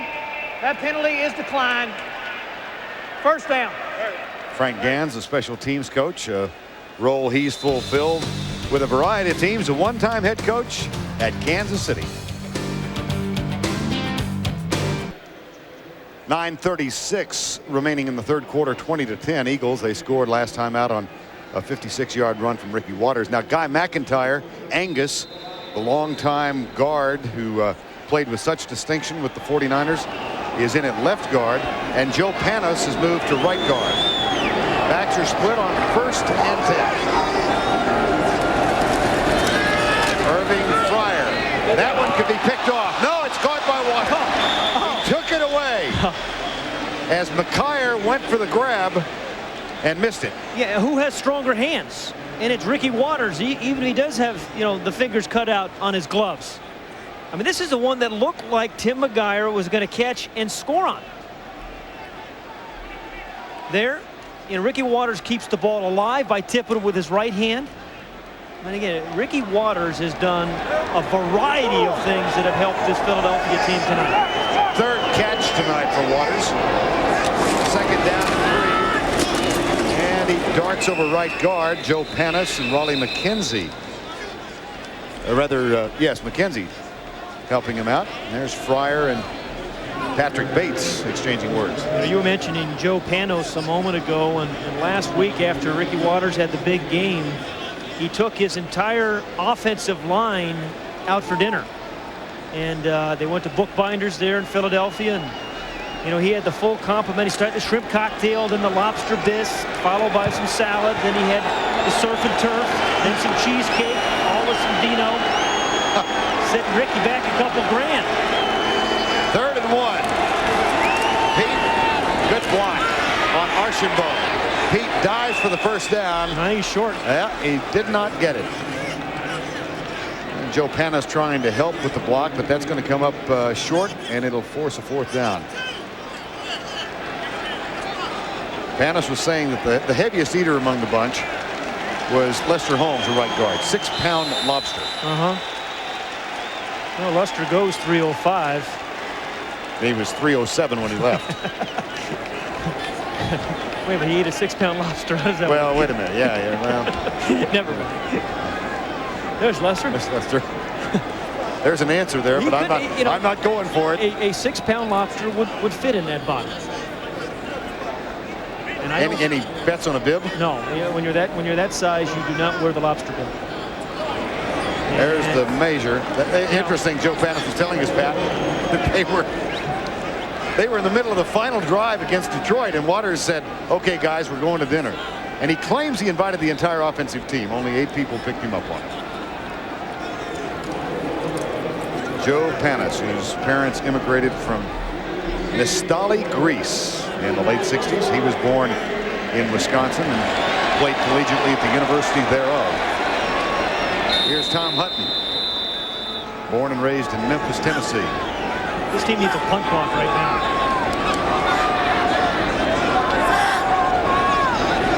Well, the return's on all the way. Metcalf, fair catch. Whoa, he bobbled it. Out of bounds, tackled at the sidelines, and it'll be Atlanta's ball, but something fairly rare, a mistake by Eric Metcalf.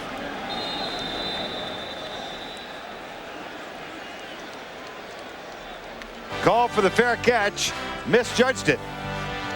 There's a whoops. Atlanta trails by 10. Philadelphia leads at 20-10, and the Falcons trying to play some catch up. Look what happened during the timeout. Yeah. Well, Cornelius Bennett is putting on a new pair of pants, and there's a couple of guys don't want anybody watching. Buckling them up. You know, last week we saw some of the trainers putting things on Bill Romanowski and tighten up his jersey, and then we got pants on Cornelius. You don't want to change pants and forget to button them up. First and 10, George. Across the middle, tip, intercepted by William Thomas. What an athletic play by William Thomas. Hey, Vern, he had 7 interceptions a year ago, more than any linebacker since 1983, and that's why he stays in a nickel. William Thomas is their middle linebacker when they play nickel and they play run and shoot teams. A year ago, 7 interceptions. This is his first one tonight. See the way Jeff George kind of turns the ball around? That was a pass rush interception, though. He got hit as he was throwing it, but really a remarkable recovery and catch there by William Thomas. Greg Jefferson, number 79, made contact with George about the time he released it. And the turnover, 3rd of the night now. 2nd interception off George gives Philadelphia the ball at the 23. Here's Ricky Waters. And remember, you mentioned it earlier, Philadelphia came into this game only having created 1 turnover prior to tonight's ball game, and Ray Rhodes said that we need to be creating a lot more turnovers. They were -6 in the turnover category coming into tonight's ball game. They had given it up 7 times, 1 takeaway. That was last week. Bobby Taylor's interception, 2 takeaways to 2 interceptions tonight, and a fumble recovery. 2nd down and 9. 6:55 to go, 3rd quarter. Waters, elusive at the line of scrimmage inside the 20 to the 17-yard line, and Mo Gardner makes the tackle. Vern, another sensational block by Kevin Turner, who absolutely buried Ron George. He's on the left right here, and watch him block right here. And he just puts him on his back. On the sidelines, Bobby Hebert begins to warm up, so we might see him instead of Jeff George next time Falcons have the ball. Whoops. Barrett Brooks again. 2 holding calls and a motion call last week. In the same drive. Yes, exactly. And they so scored. There's Bobby Hebert. I mean, so many teams we have seen in the National Football League. Prior to the snap, number 76 for the offense. 5-yard penalty, still 3rd down. That don't have backup quarterbacks that can win football games. This Atlanta Falcon team does. And Bobby Hebert was really looking for the opportunity to start at the beginning of this year. There was some doubt whether Jeff George would come back. He thought he was going to open up against Carolina. 3rd and 9.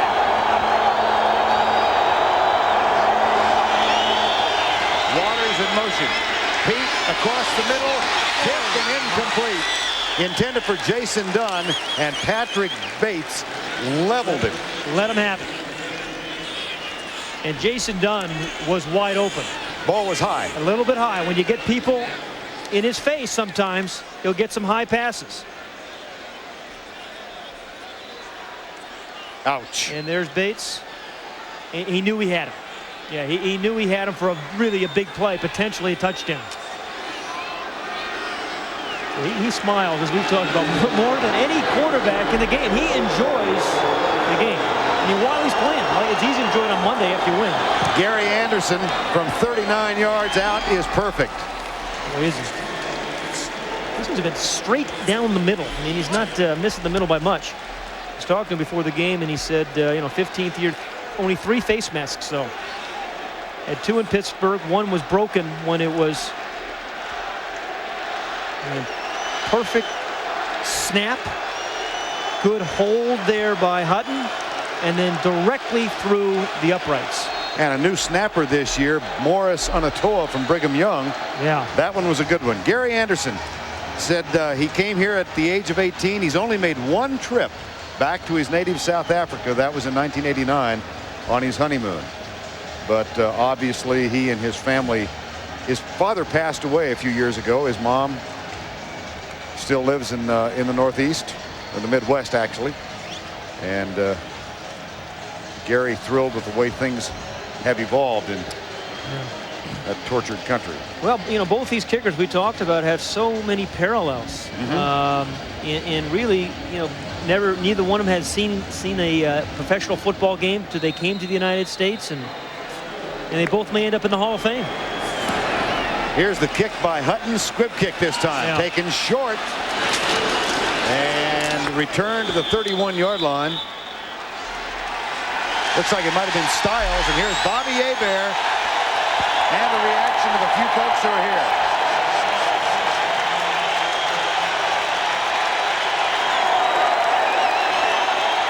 Jeff George for the night. Pretty good numbers. 16 of 23, 219 yards, but 2 killer interceptions.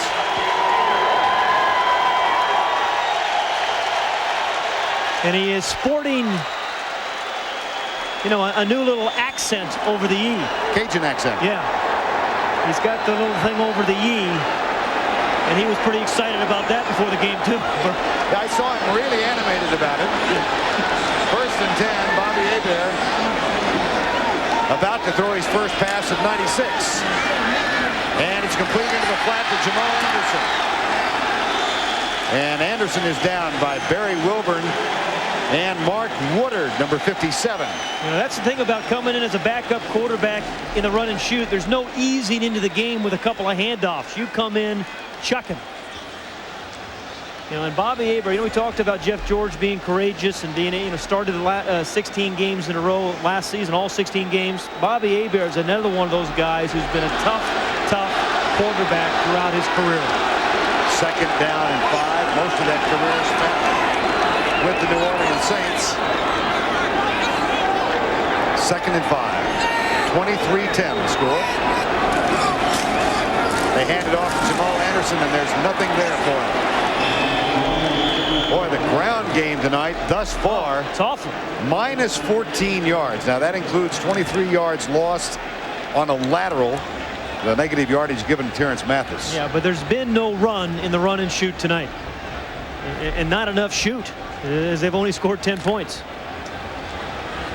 3rd and 4. Hollis Thomas and Greg Jefferson in defensively. These guys are going at it. Yep. Boy. Oakland's looking closer for Jeff George. A lot of speculation. That's where he's going to wind up next year. That pass complete. Bert Emanuel. But a relationship with the head coach and the quarterback is a very, very important thing for a football team that hopes to be a playoff team. And it sometimes can be a fragile team, as we saw those two jawing at one another. June Jones thought when he signed his extension this summer of his contract, Jeff George in turn would sign an extension as well. It didn't work out that way. And that kind of conversation may seal his fate. 1st down and 10.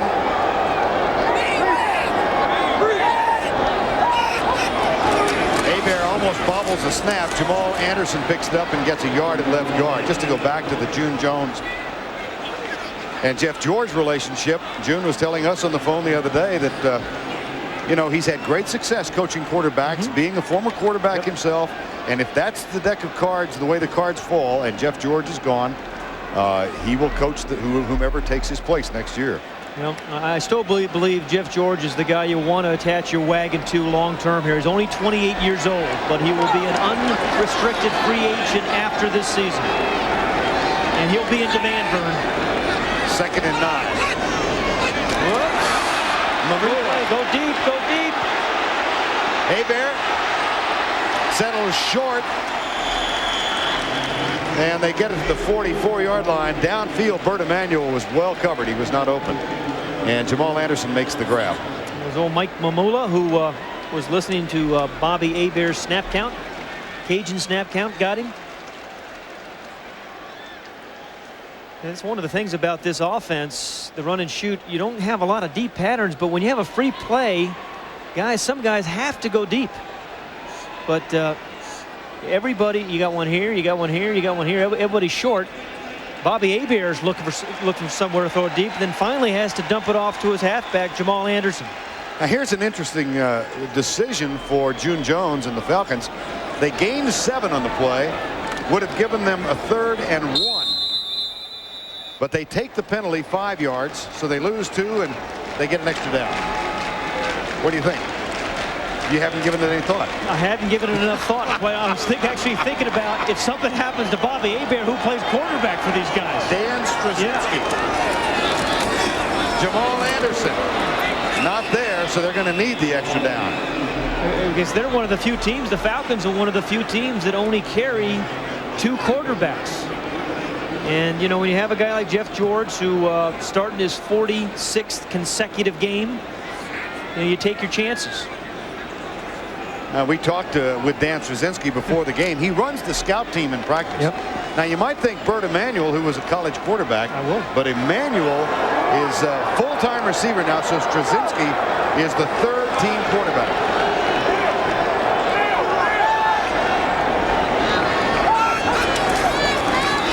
Here's Hebert.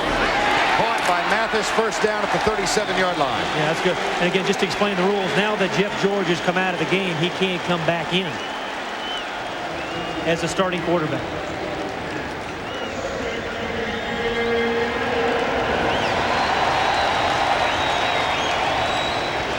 Let me correct that. If Straczynski, the 3rd team quarterback, goes in, and we've been talking about Straczynski, if Straczynski goes in, then Jeff George can not go back in.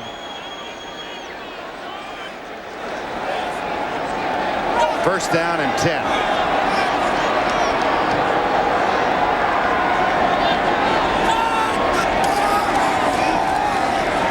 Hebert wants a bunch.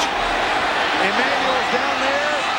Almost picked off by Brian Dawkins. Looked like a punt, Vern. It did. Yeah.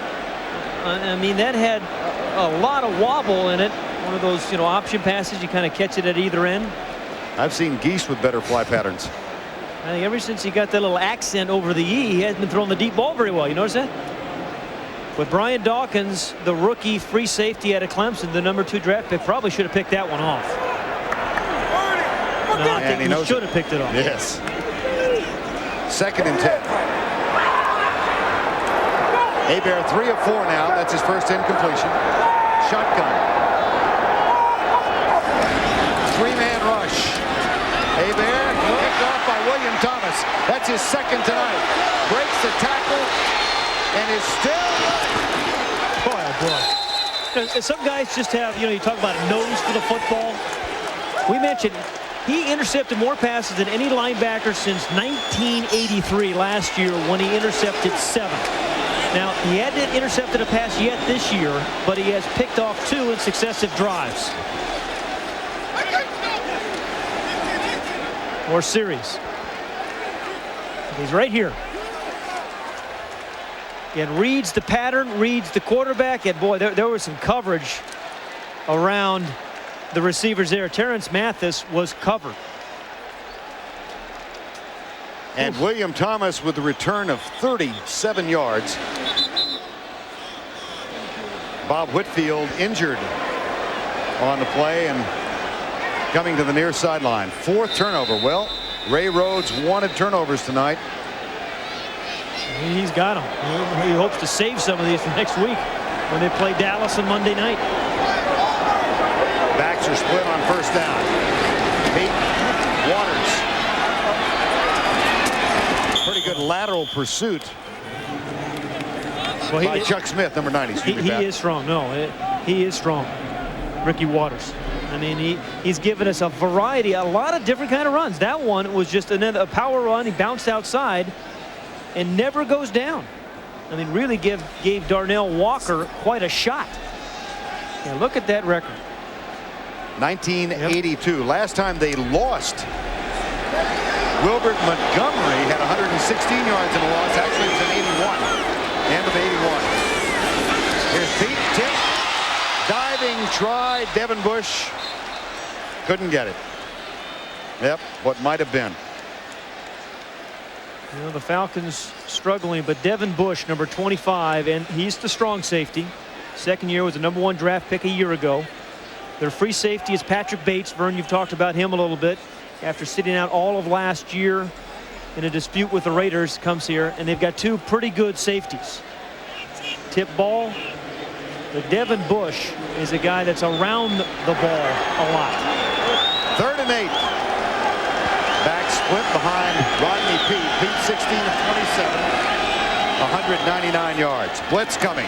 They pick it up, but good downfield coverage, and Pete is dropped. He may have gotten a lot back to the line of scrimmage. Travis Hall with the tackle. And if he got back, it will not count as a sack. It is a sack, second of the night.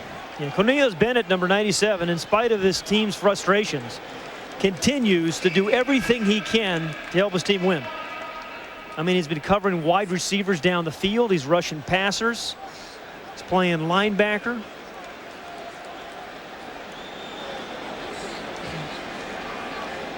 And on what, third? Is it third down? They haven't changed the sticks yet. 4th down. They haven't changed the down marker on the far side. It still says third. Yep. Go ahead. Why isn't it a punt? He didn't say Simon says. I mean, why isn't it a kick? Why aren't they attempting a field goal? I have no idea. 4th and 9. It would be less than 50 yards for Gary Anderson. That's interesting. Yeah, I'm surprised they're not kicking or attempting a field goal. It would be from the 31. It'd be a 48-yard field goal. They will disdain that. And Hutton is on.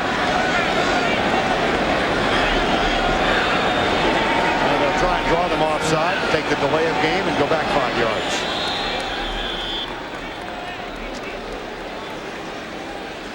Well, actually, no delay of game. It's the end of the quarter. We still may see Gary Anderson. He hopes so. Yeah. End of 3. 23-10. Opting not to try the 48-yard field goal, keeps Hutton on, and they'll go play a field position. I'm very surprised. It will only be a 48-yard field goal attempt with a very, very good kicker. You're only up by 13 at this point. All-out rush. Hutton gets it away, and there's the last thing in the world you want. Yeah. Into the end zone. You know, that's a net, what, 11-yard punt? For Ray Rhodes, his defense now faces an Atlanta team that takes over on its own 20.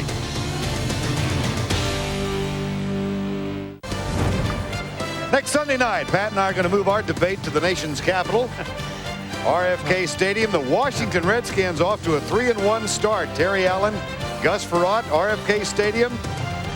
They'll be playing the Jets. Oh, geez, that is really cruel of you. That really is. Yeah, they lost 13-6 today. The Jets, that is. Yeah, I didn't catch that one. I was watching another game.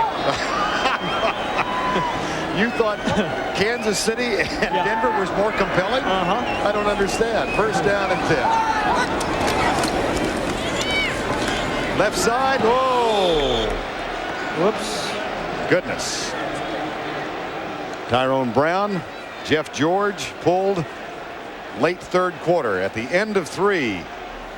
Philadelphia 446 yards last week, and look at the rushing yards, Patrick. Yeah, minus 11 here, 110 here. At the very beginning of this broadcast, we said for the Eagles to win tonight, they had to get Ricky Waters running the ball early in the ball game. They did that, And that's why they lead by 13 points right now. 2nd down and 10. Mathis in motion wide to the right.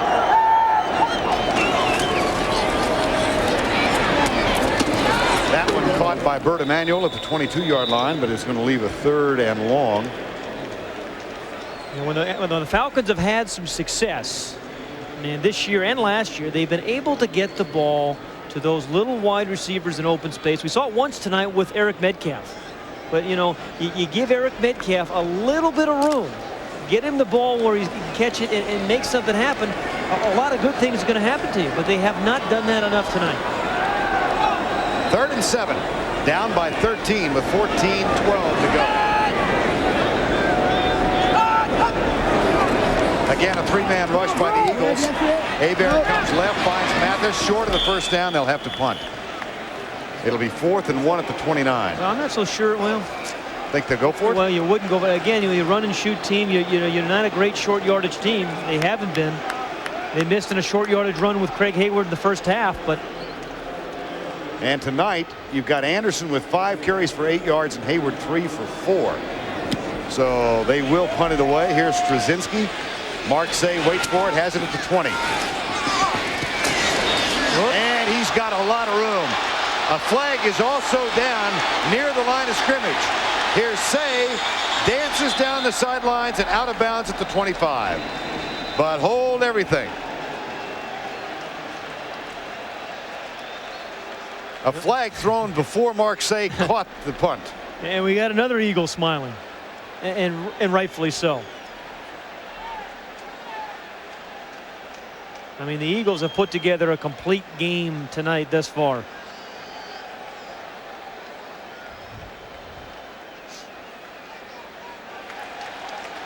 Personal foul against Atlanta. Frank Gans, the special teams coach. Well, all we know is that early indication, personal foul. Post possession, apparently so. We have a personal foul, slugging on number 51 of the kicking team after the return. Half the distance to the goal. 1st down. David Brandon, number 51.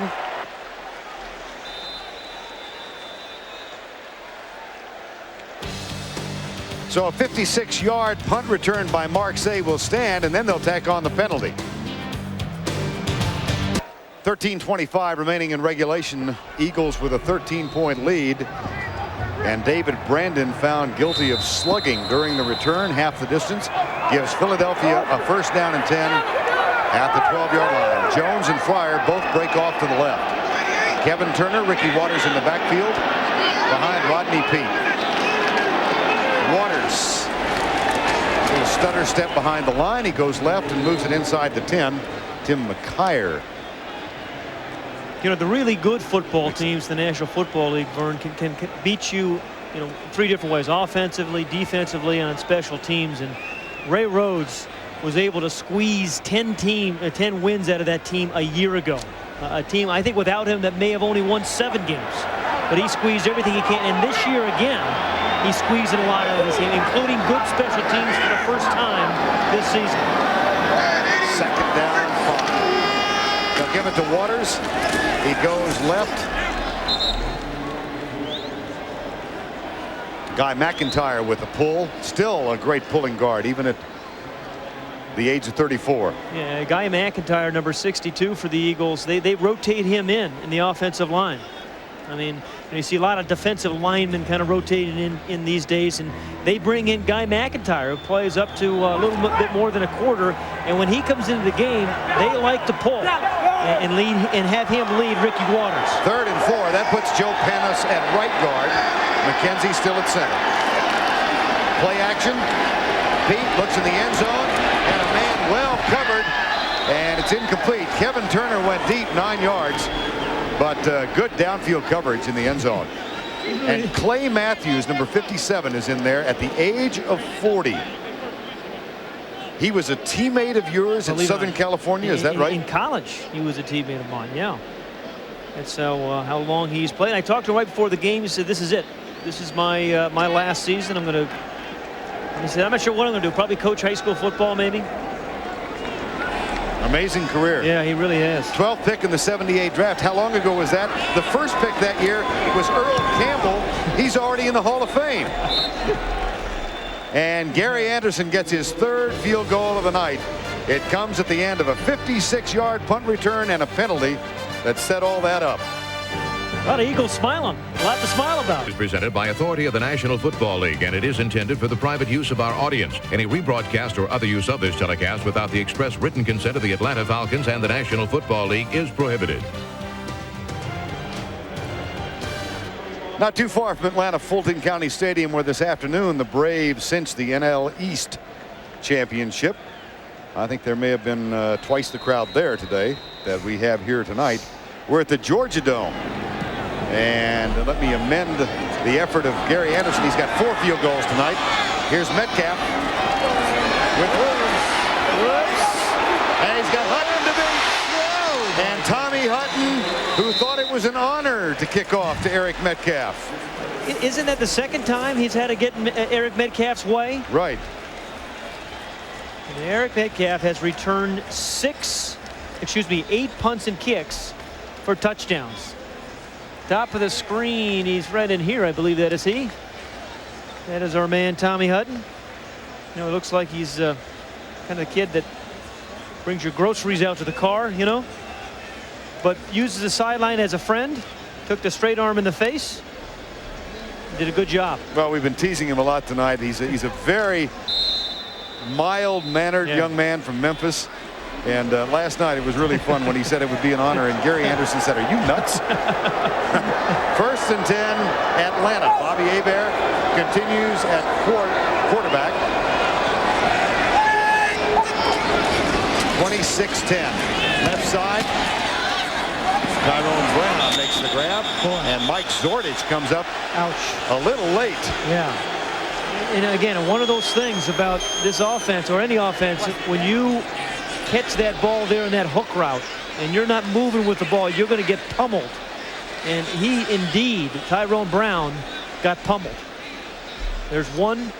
Bobby Taylor's got a hold of him first, and then Dawkins, and then a few other friends, including Michael Zordich. 2nd down and 4, 26-10. And off to Jamal Anderson.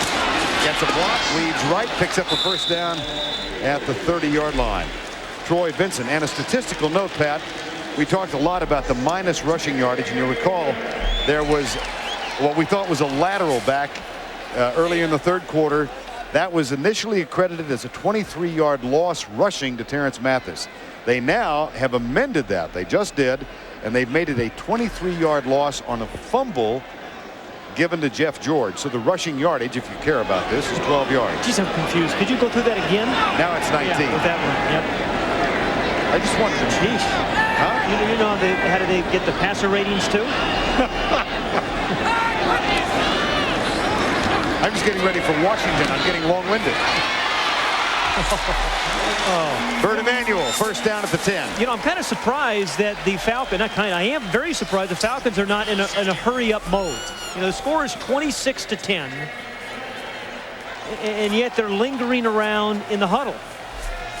And you know, there's 10 minutes left in this ball game, and you would think they'd be getting in and out of the huddle a lot quicker, you know, with still an opportunity and a chance to win the ball game. And they're spending way too much time in the huddle. Play clock down to 14.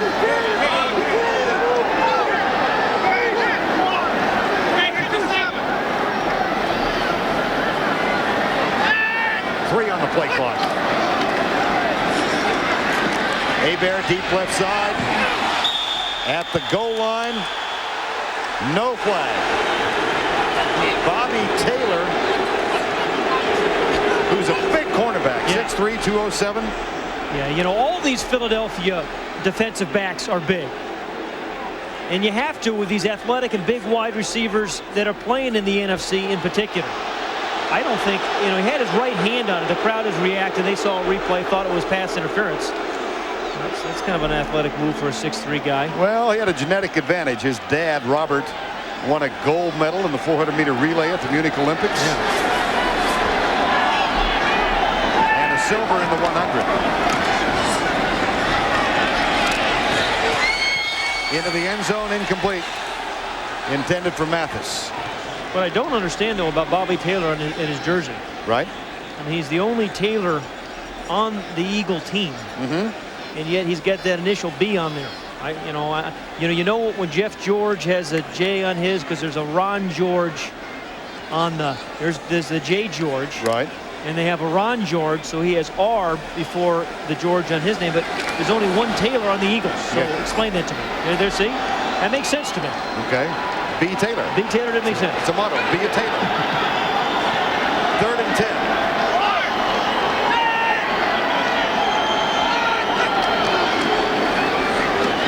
Hebert bumps once.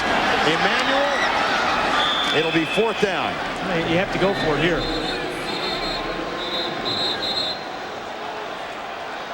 You're down by 16 points. You need the 3 scores. And you need a field goal at some point, but you sure would love the touchdowns first.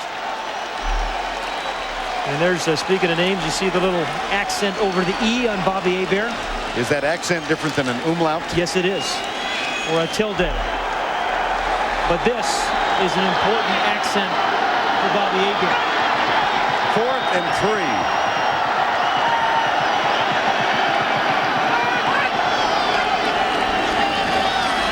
Hit if you let it go, and it's knocked down. William Thomas got the penetration. He's already gotten 2 interceptions tonight. Yeah, this is what you call draping yourself with Eagles. William Thomas has played really well in the pass game. 2 interceptions, and then on a big 4th down, he causes the incomplete pass. Okay, what else we got? We got Centennial Park right over here. Okay. Yeah. And meanwhile, inside the Georgia Dome, 26-10. Rodney Peete hands it off to Ricky Waters. Archambault and Travis Hall collaborate for the tackle. Now let's take a look at the slate's scoreboard. NFL action week 4. And the Eagles trying to tie the Washington Redskins for first place in the NFC East. Carolina undefeated. Carolina undefeated. Yeah, Isn't that something? Sounds, Dom Capers, did a great job last year. Continues to do it this year. Ray Rhodes, as we talked about, squeezing 10 wins out of that team a year ago. San Diego hangs on to defeat Oakland by 6. Peete will throw from his own 1. Tipped away by Tim McQuire. And incomplete. Tim McQuire, longtime member of the 49ers. We were talking about the Olympic venues, and I was in here for some of the Olympics, but, Kerry Strug performance took place in this venue. And now, were you here for that? No, I did not see that performance, but I thought it was the most clutch performance I'd ever seen in sports. I mean, at the time. Well, they're playing where they play basketball right now. Yeah. This is where Monsieur Barkley and friends held court. I was in Greece when they played the Greek team, the Dream Team. Bless them.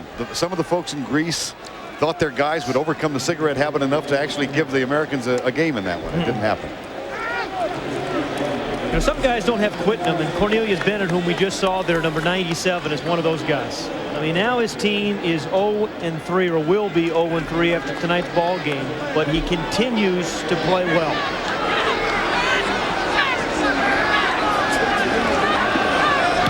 Hutton to Metcalf. Dances by one man, Brian Dawkins, and returns it to the 42-yard line. Bobby Hebert looking in his own good book. This is a book where actually has all the photographs of the defense, and somewhere in there you do not see William Thomas because they keep throwing the ball to him, so he must not be in those pictures. Now Bobby Hebert has stashed the photo album, and he's back on the field. Hebert for the night since coming on in relief of Jeff George, 8 of 14, 55 yards. And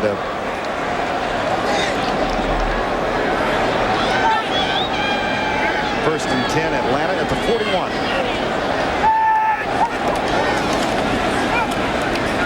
Into the flat, caught by Jamal Anderson. See the the straight arm? There's the stiff arm. Yeah. Said he learned it from his dad. We've been told by those who've watched him play now for a year and 3 games, he's got the best stiff arm ever. And he had a play last week or 2 weeks ago in their loss to Minnesota. 2 stiff arms on 1 play. It was extraordinary. Yeah, that was a pretty good stiff arm there. This is a fellow, Jamal Anderson, that they think is going to have an opportunity to be a powerful runner. I mean, he's throwing away Bobby Taylor, 6'3", 216 yards, 16 pounds. And then he gives you a shoulder, too. The straight arm and the shoulder. 2nd and 1 out of the shotgun. 3-man rush by the Eagles. Hebert, nobody open right side. And he might have struggled enough to get the first down. He's at the 31.5. Mike Mamula with the tackle. Mike Mamula, a lot's been said about Mike Mamula and how smallish he is for a defensive end, and people like to run at him. But Ray Rhodes and Emmett Thomas, the defensive coordinator, was saying, hey, he's playing the run okay, but we still believe he's going to be a very good pass rusher, a 10 to 12 sack a year kind of guy. 3rd and 1, 6:17 to go in regulation time. Quarterback sneak. A flag is down, which may negate the play.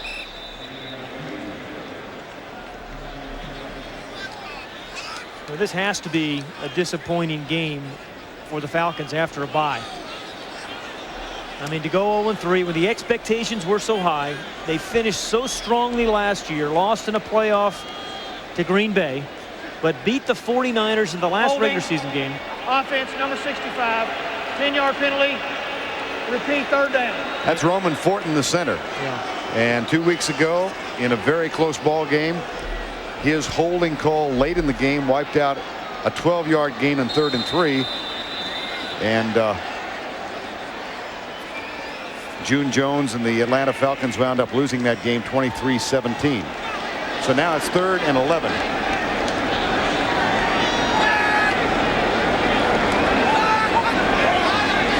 Again, a 3-man rush. They drop 8. Here's Hebert going deep across the middle.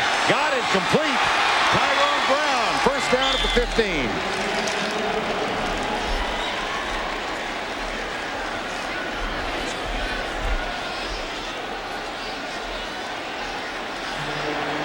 This is really good patience in the pocket by Bobby Hebert, because there's a big rush to his right. He can feel it. He can sense it. They double team Mamula. Zandowski does a good job, and then he drills the ball to Tyrone Brown. That's a good play by Bobby Hebert. Yeah, after the good play, he's sacked at the 20-yard line. Kevin Johnson, number 94, and William Fuller, number 95. You know, we talked about this being a disappointing game for the Falcons. I mean, fundamentally, they have not run the ball.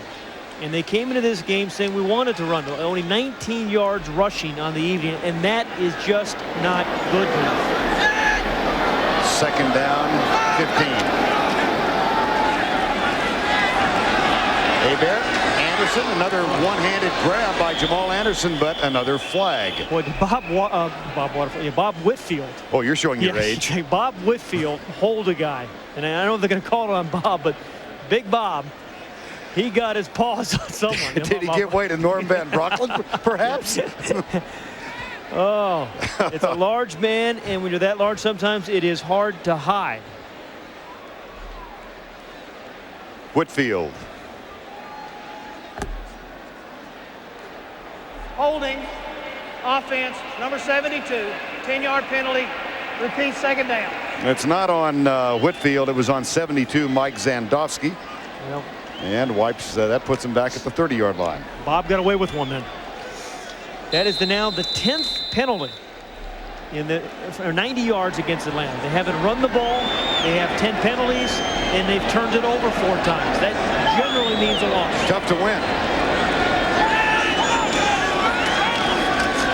Hebert, left side. Oh, gee whiz, Bobby Taylor on Tyrone Brown. Clean hit, solid hit. Yeah, Bobby Taylor has played great for the Eagles this year. I mean, last week he was against Herman Moore. You know, he had an interception, knocked 3 or 4 balls down, made some good tackles in the open field, and he continues his fine play right here. That's a heck of a catch, though, by Tyrone Brown to stay with it. 3rd and 15 from the 20. Right side this time.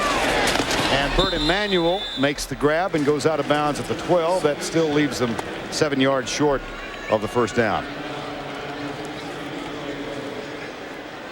And they will no doubt go for it on fourth down. Bobby Hebert, now 34 years of age, in his 11th year. This Falcon team now has only had 3 touchdowns in their 3 games, and you know they still had a chance a moment ago. I mean, it's 26-10. They could have punched it in for a touchdown. They'd be right back in this ball game, but they have not been good inside the 20 tonight or this year. 4th and 7.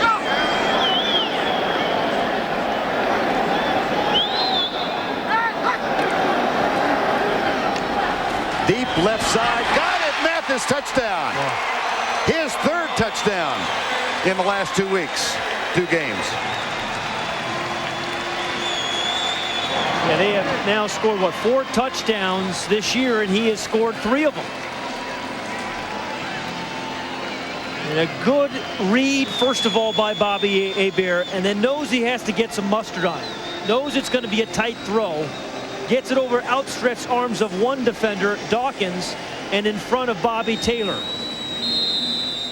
And Terrence Mathis holds the record for 2-point plays as they go for them. He has 5 2-point conversions in his career, Terrence Mathis. Number 81. Mathis in motion to the right side.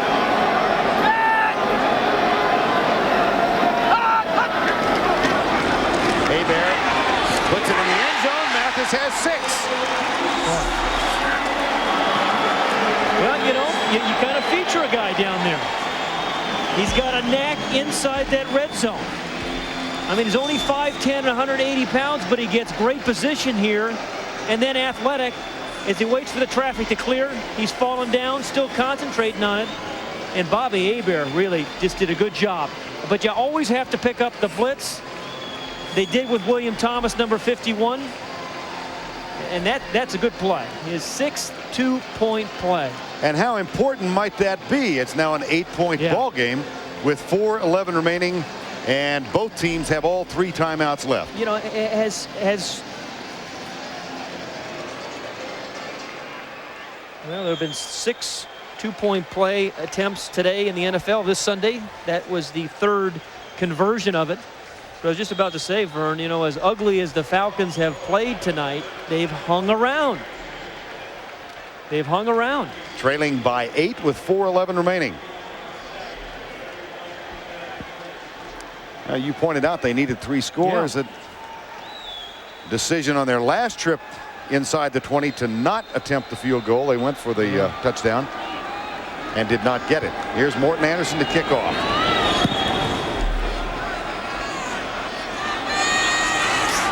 Taken at the 3. Derek Witherspoon, watch out. Witherspoon, no flags down. Derek Witherspoon, backbreaker, touchdown. See if Ray Rhodes can smile.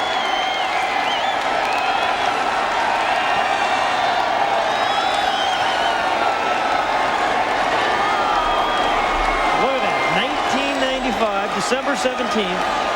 Derek Witherspoon did it 86 yards versus the Cardinals. He goes 97 tonight. And Ray Rhodes, who said, hey, I'm really upset with my return teams. They've had a couple of good returns by Witherspoon tonight. And that'll knock the Falcons out, including Woody the Woodpecker there. Again, right up the middle, you see the wedge to the left side, everybody holding hands and arms, locking arms. That was the wedge that allowed Witherspoon to kind of slip through, and then Morton Anderson just took the wrong angle, and Witherspoon's going 97 yards. And just when, you know, the Falcons, you think they're back in the ball game, special teams puts it away. Witherspoon, 2nd touchdown in as many years on a kickoff return. This one 97. Boy. And the Philadelphia Eagles, who have the Cowboys at home a week from tomorrow night, if they win tonight, will find themselves tied for the division lead, not with Dallas, well, actually, they're with the Redskins. Half game up because they beat the Redskins on opening day. But, you know, And we were talking to a bunch of Eagles last night, and there's the NFC West. Carolina, what a surprise. Dom Capers done a heck of a job there.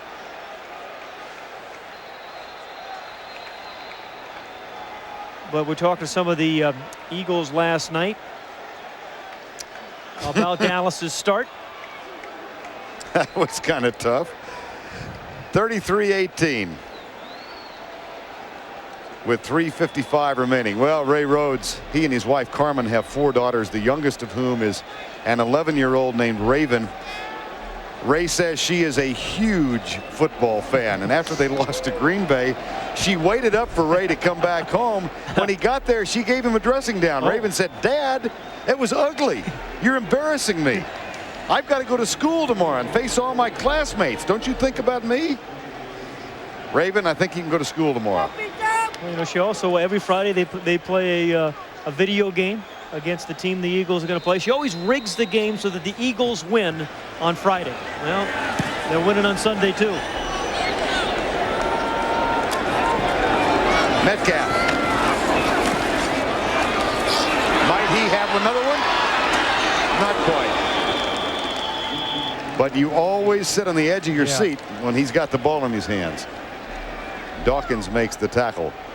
Ray Rhodes was telling us last night he's also his mom Tommy from Mahia, Texas is here, as well as his older brother Robert. They made the trip in.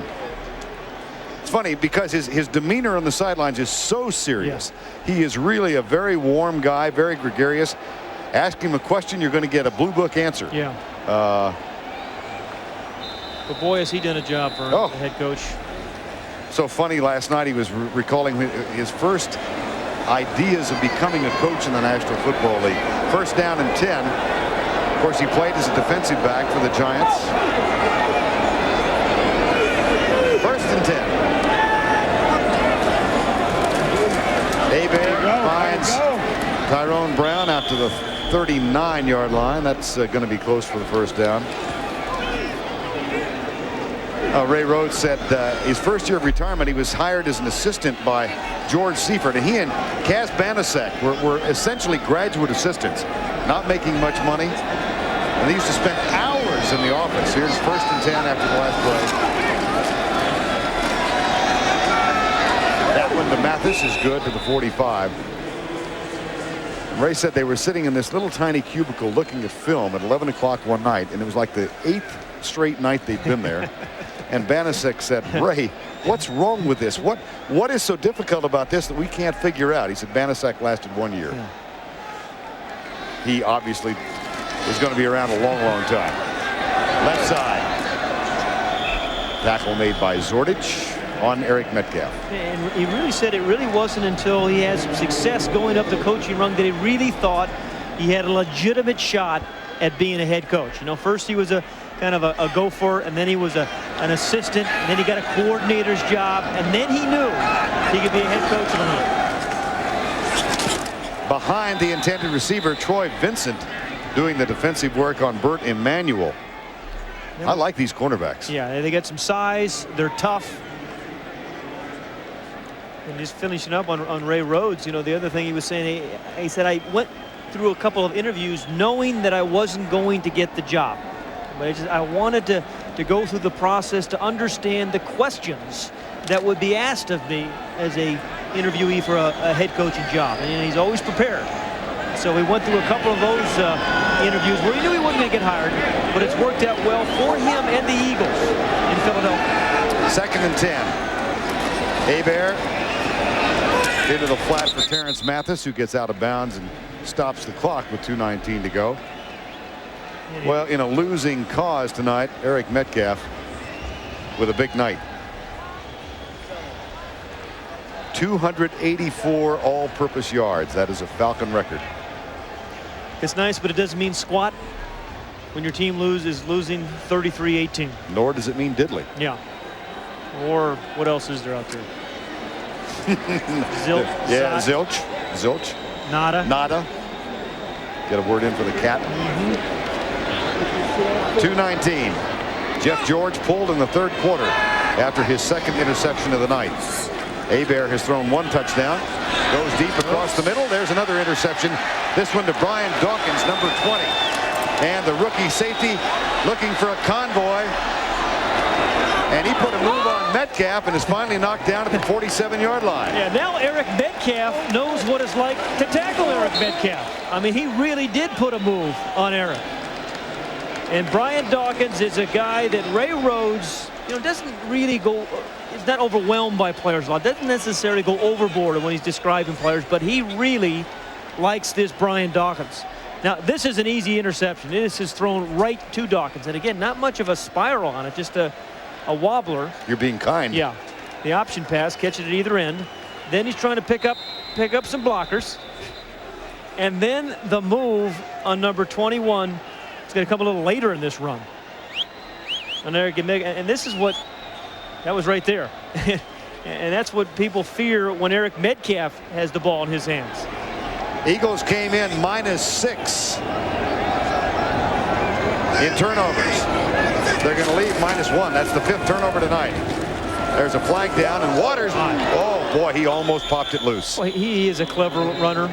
I mean, he can be patient, he can be powerful, he can be fast. I mean, he has really come on the last year and then into this season. Well, flag thrown, and here's the indication. Offside, Atlanta. Walt Coleman. Although I'll tell you, I would get Ricky Waters out of this ball game. I don't think there's any real need for Ricky Waters to be carrying the ball anymore. Offsides, defense, number 90, 5-yard penalty, repeat first down. 2-minute warning. 2 to go. Remaining in this one, Philadelphia 33-18. Ricky Waters, Pat, a big night. Yeah, and just when you thought the Falcons were going to get back in the ball game, there was one big play after another that would kind of knock them out. This long run by Ricky Waters, and then the 97-yard kickoff return by Derek Witherspoon. And again, that can create some tension on a team, and it did.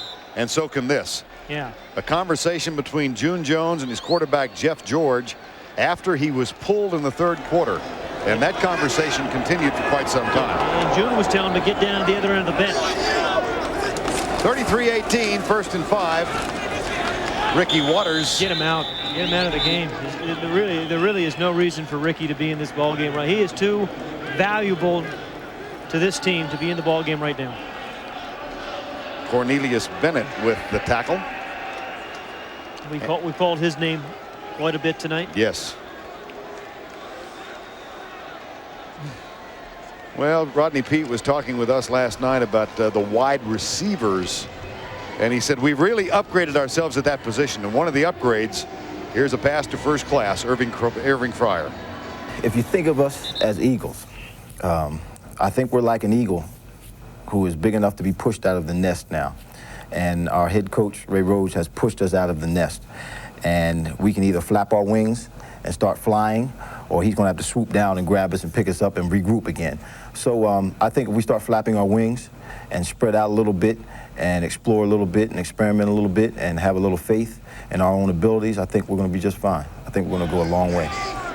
They will find themselves tied for the NFC Eastern Division lead after Week 4 and after tonight. And they get the Dallas Cowboys, a wounded Dallas Cowboy team, at home on Monday night, a week from tomorrow.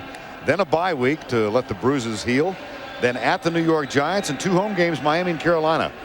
Looks pretty favorable. Well, Miami and Carolina are 2 pretty tough tasks. Yeah, but they get them at home. Yep, makes a big difference. In the vet. And for Atlanta, boy, it's a grim start at 0-3. This, by the way, is only the 2nd time they will lose after a bye week since the bye was instituted. They've got to go on the road to San Francisco, an angry 49er team, then at Detroit. Then they've got a strong Houston team at home, then at Dallas and Pittsburgh. You think about the run and shoot again, you really can't change it up a lot. I mean, if you're not passing the ball well, you don't have anything to fall back on. You know, there's no real run to fall back on. And was that sign clever enough to I don't think get past muster? No. Yeah. Our standards have been lowered. Guy was prescient, I'll say that. He anticipated well. Yeah, that one's a little bit better. That's a little more creative. That's good. Yeah. The post-game show right here. They're right there. They're even promoting our post-game. That's a home game for Ernie Johnson. Yeah. Yeah. I think it's probably Ernie's family up there promoting the post-game show. There he is. Ah, yes. Oh, man. Nice clip-on tie he's wearing again. Stay press collar. The Steel post-game report with Ernie. I don't think Jeff George is going to be a guest. No. 33-18. 90 seconds remaining in this one. You know, he's had a troubled past in terms of bouncing around. You know, signed at Purdue, then went to Illinois, thought about going to Miami for a while, started his career in his hometown in Indianapolis, and may end up somewhere next year, somewhere else other than Atlanta. Want to hazard a guess? Well, the Raiders keep talking about him. And far be it from us to quiet the rumors. No. Here's Tom Hutton. Metcalf waits for it. Fair catch. Up over his head. And look at this bounce. Everything is going the Eagles' way tonight. Yeah, the old Blada again. But, you know, in spite of Jeff George's performance tonight, he will be in great demand. And Mr. Hutton is happy about things. There are going to be a lot of teams that still want him. And I would guess he starts next week, don't you think? Oh, yeah. Absolutely. I think this is Gene Jones trying to get something going tonight. And it didn't. Smiling Rodney Pete. Yeah. Life is good. Yep. You notice all the NFL quarterbacks do have the baseball hats, the caps, the sponsor deals. Yep. Some of them wear them frontwards, some of them wear them backwards. You like that look, don't you, Vern? Yeah, I mean, I'm going to adapt that. It's going to go over big in Steamboat Springs. An aging man in a backward baseball cap. Here we go. Jamal Anderson.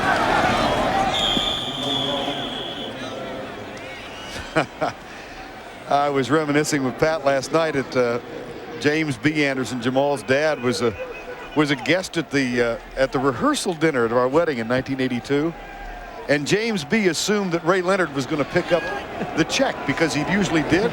This was my tab. He tried to order $65 bottles of wine. Intercepted. Zordich. That's 5 interceptions tonight. Yeah, Ray Rhodes is saying save some of these for next week, fellas. And June Jones has got a lot of work to do. Boy, Bobby Hebert has had a tough night, as the starter quarterback Jeff George did. But give Emmett Thomas, the defensive coordinator, some credit. They shut these guys down. They took away the run first, and then they forced 6 turnovers, 5 of those being interceptions. They came in -6. Guess what? They're even. And the Eagles are tied with the Redskins for the NFC Eastern Division lead. And here's all the plays there in John Gruden's tummy. And a lot of those worked. Kneel down with 37 seconds to go. The executive producer of Turner Sports, Mike Pearl. The NFL on TNT, produced by Peter Lasser, directed by Lonnie Dale. Coordinating director is Larry Cam. The host producer, Craig Berry. Replay producer, Joe Vencius. Our technical director, Dennis Stone. ADs, Lori Brooks and Ted Ballard. Senior unit manager, Stephanie Bradley. The tech managers, Mike Ross and Tom Cox. The graphics, Brady Bass and CJ Botita. Our stage manager, Gigi Sweet. Our spotter, Joe Cash tonight. And our stats, Dave Yaggy and Josh Ross. Got them all in. You did. Well done. Home game. And thanks, how about thanks to everybody. 2 interceptions, 2 of the 5 for this young man. And a big play on 4th down. It's over in Hotlanta, and the Eagles win it 33-18.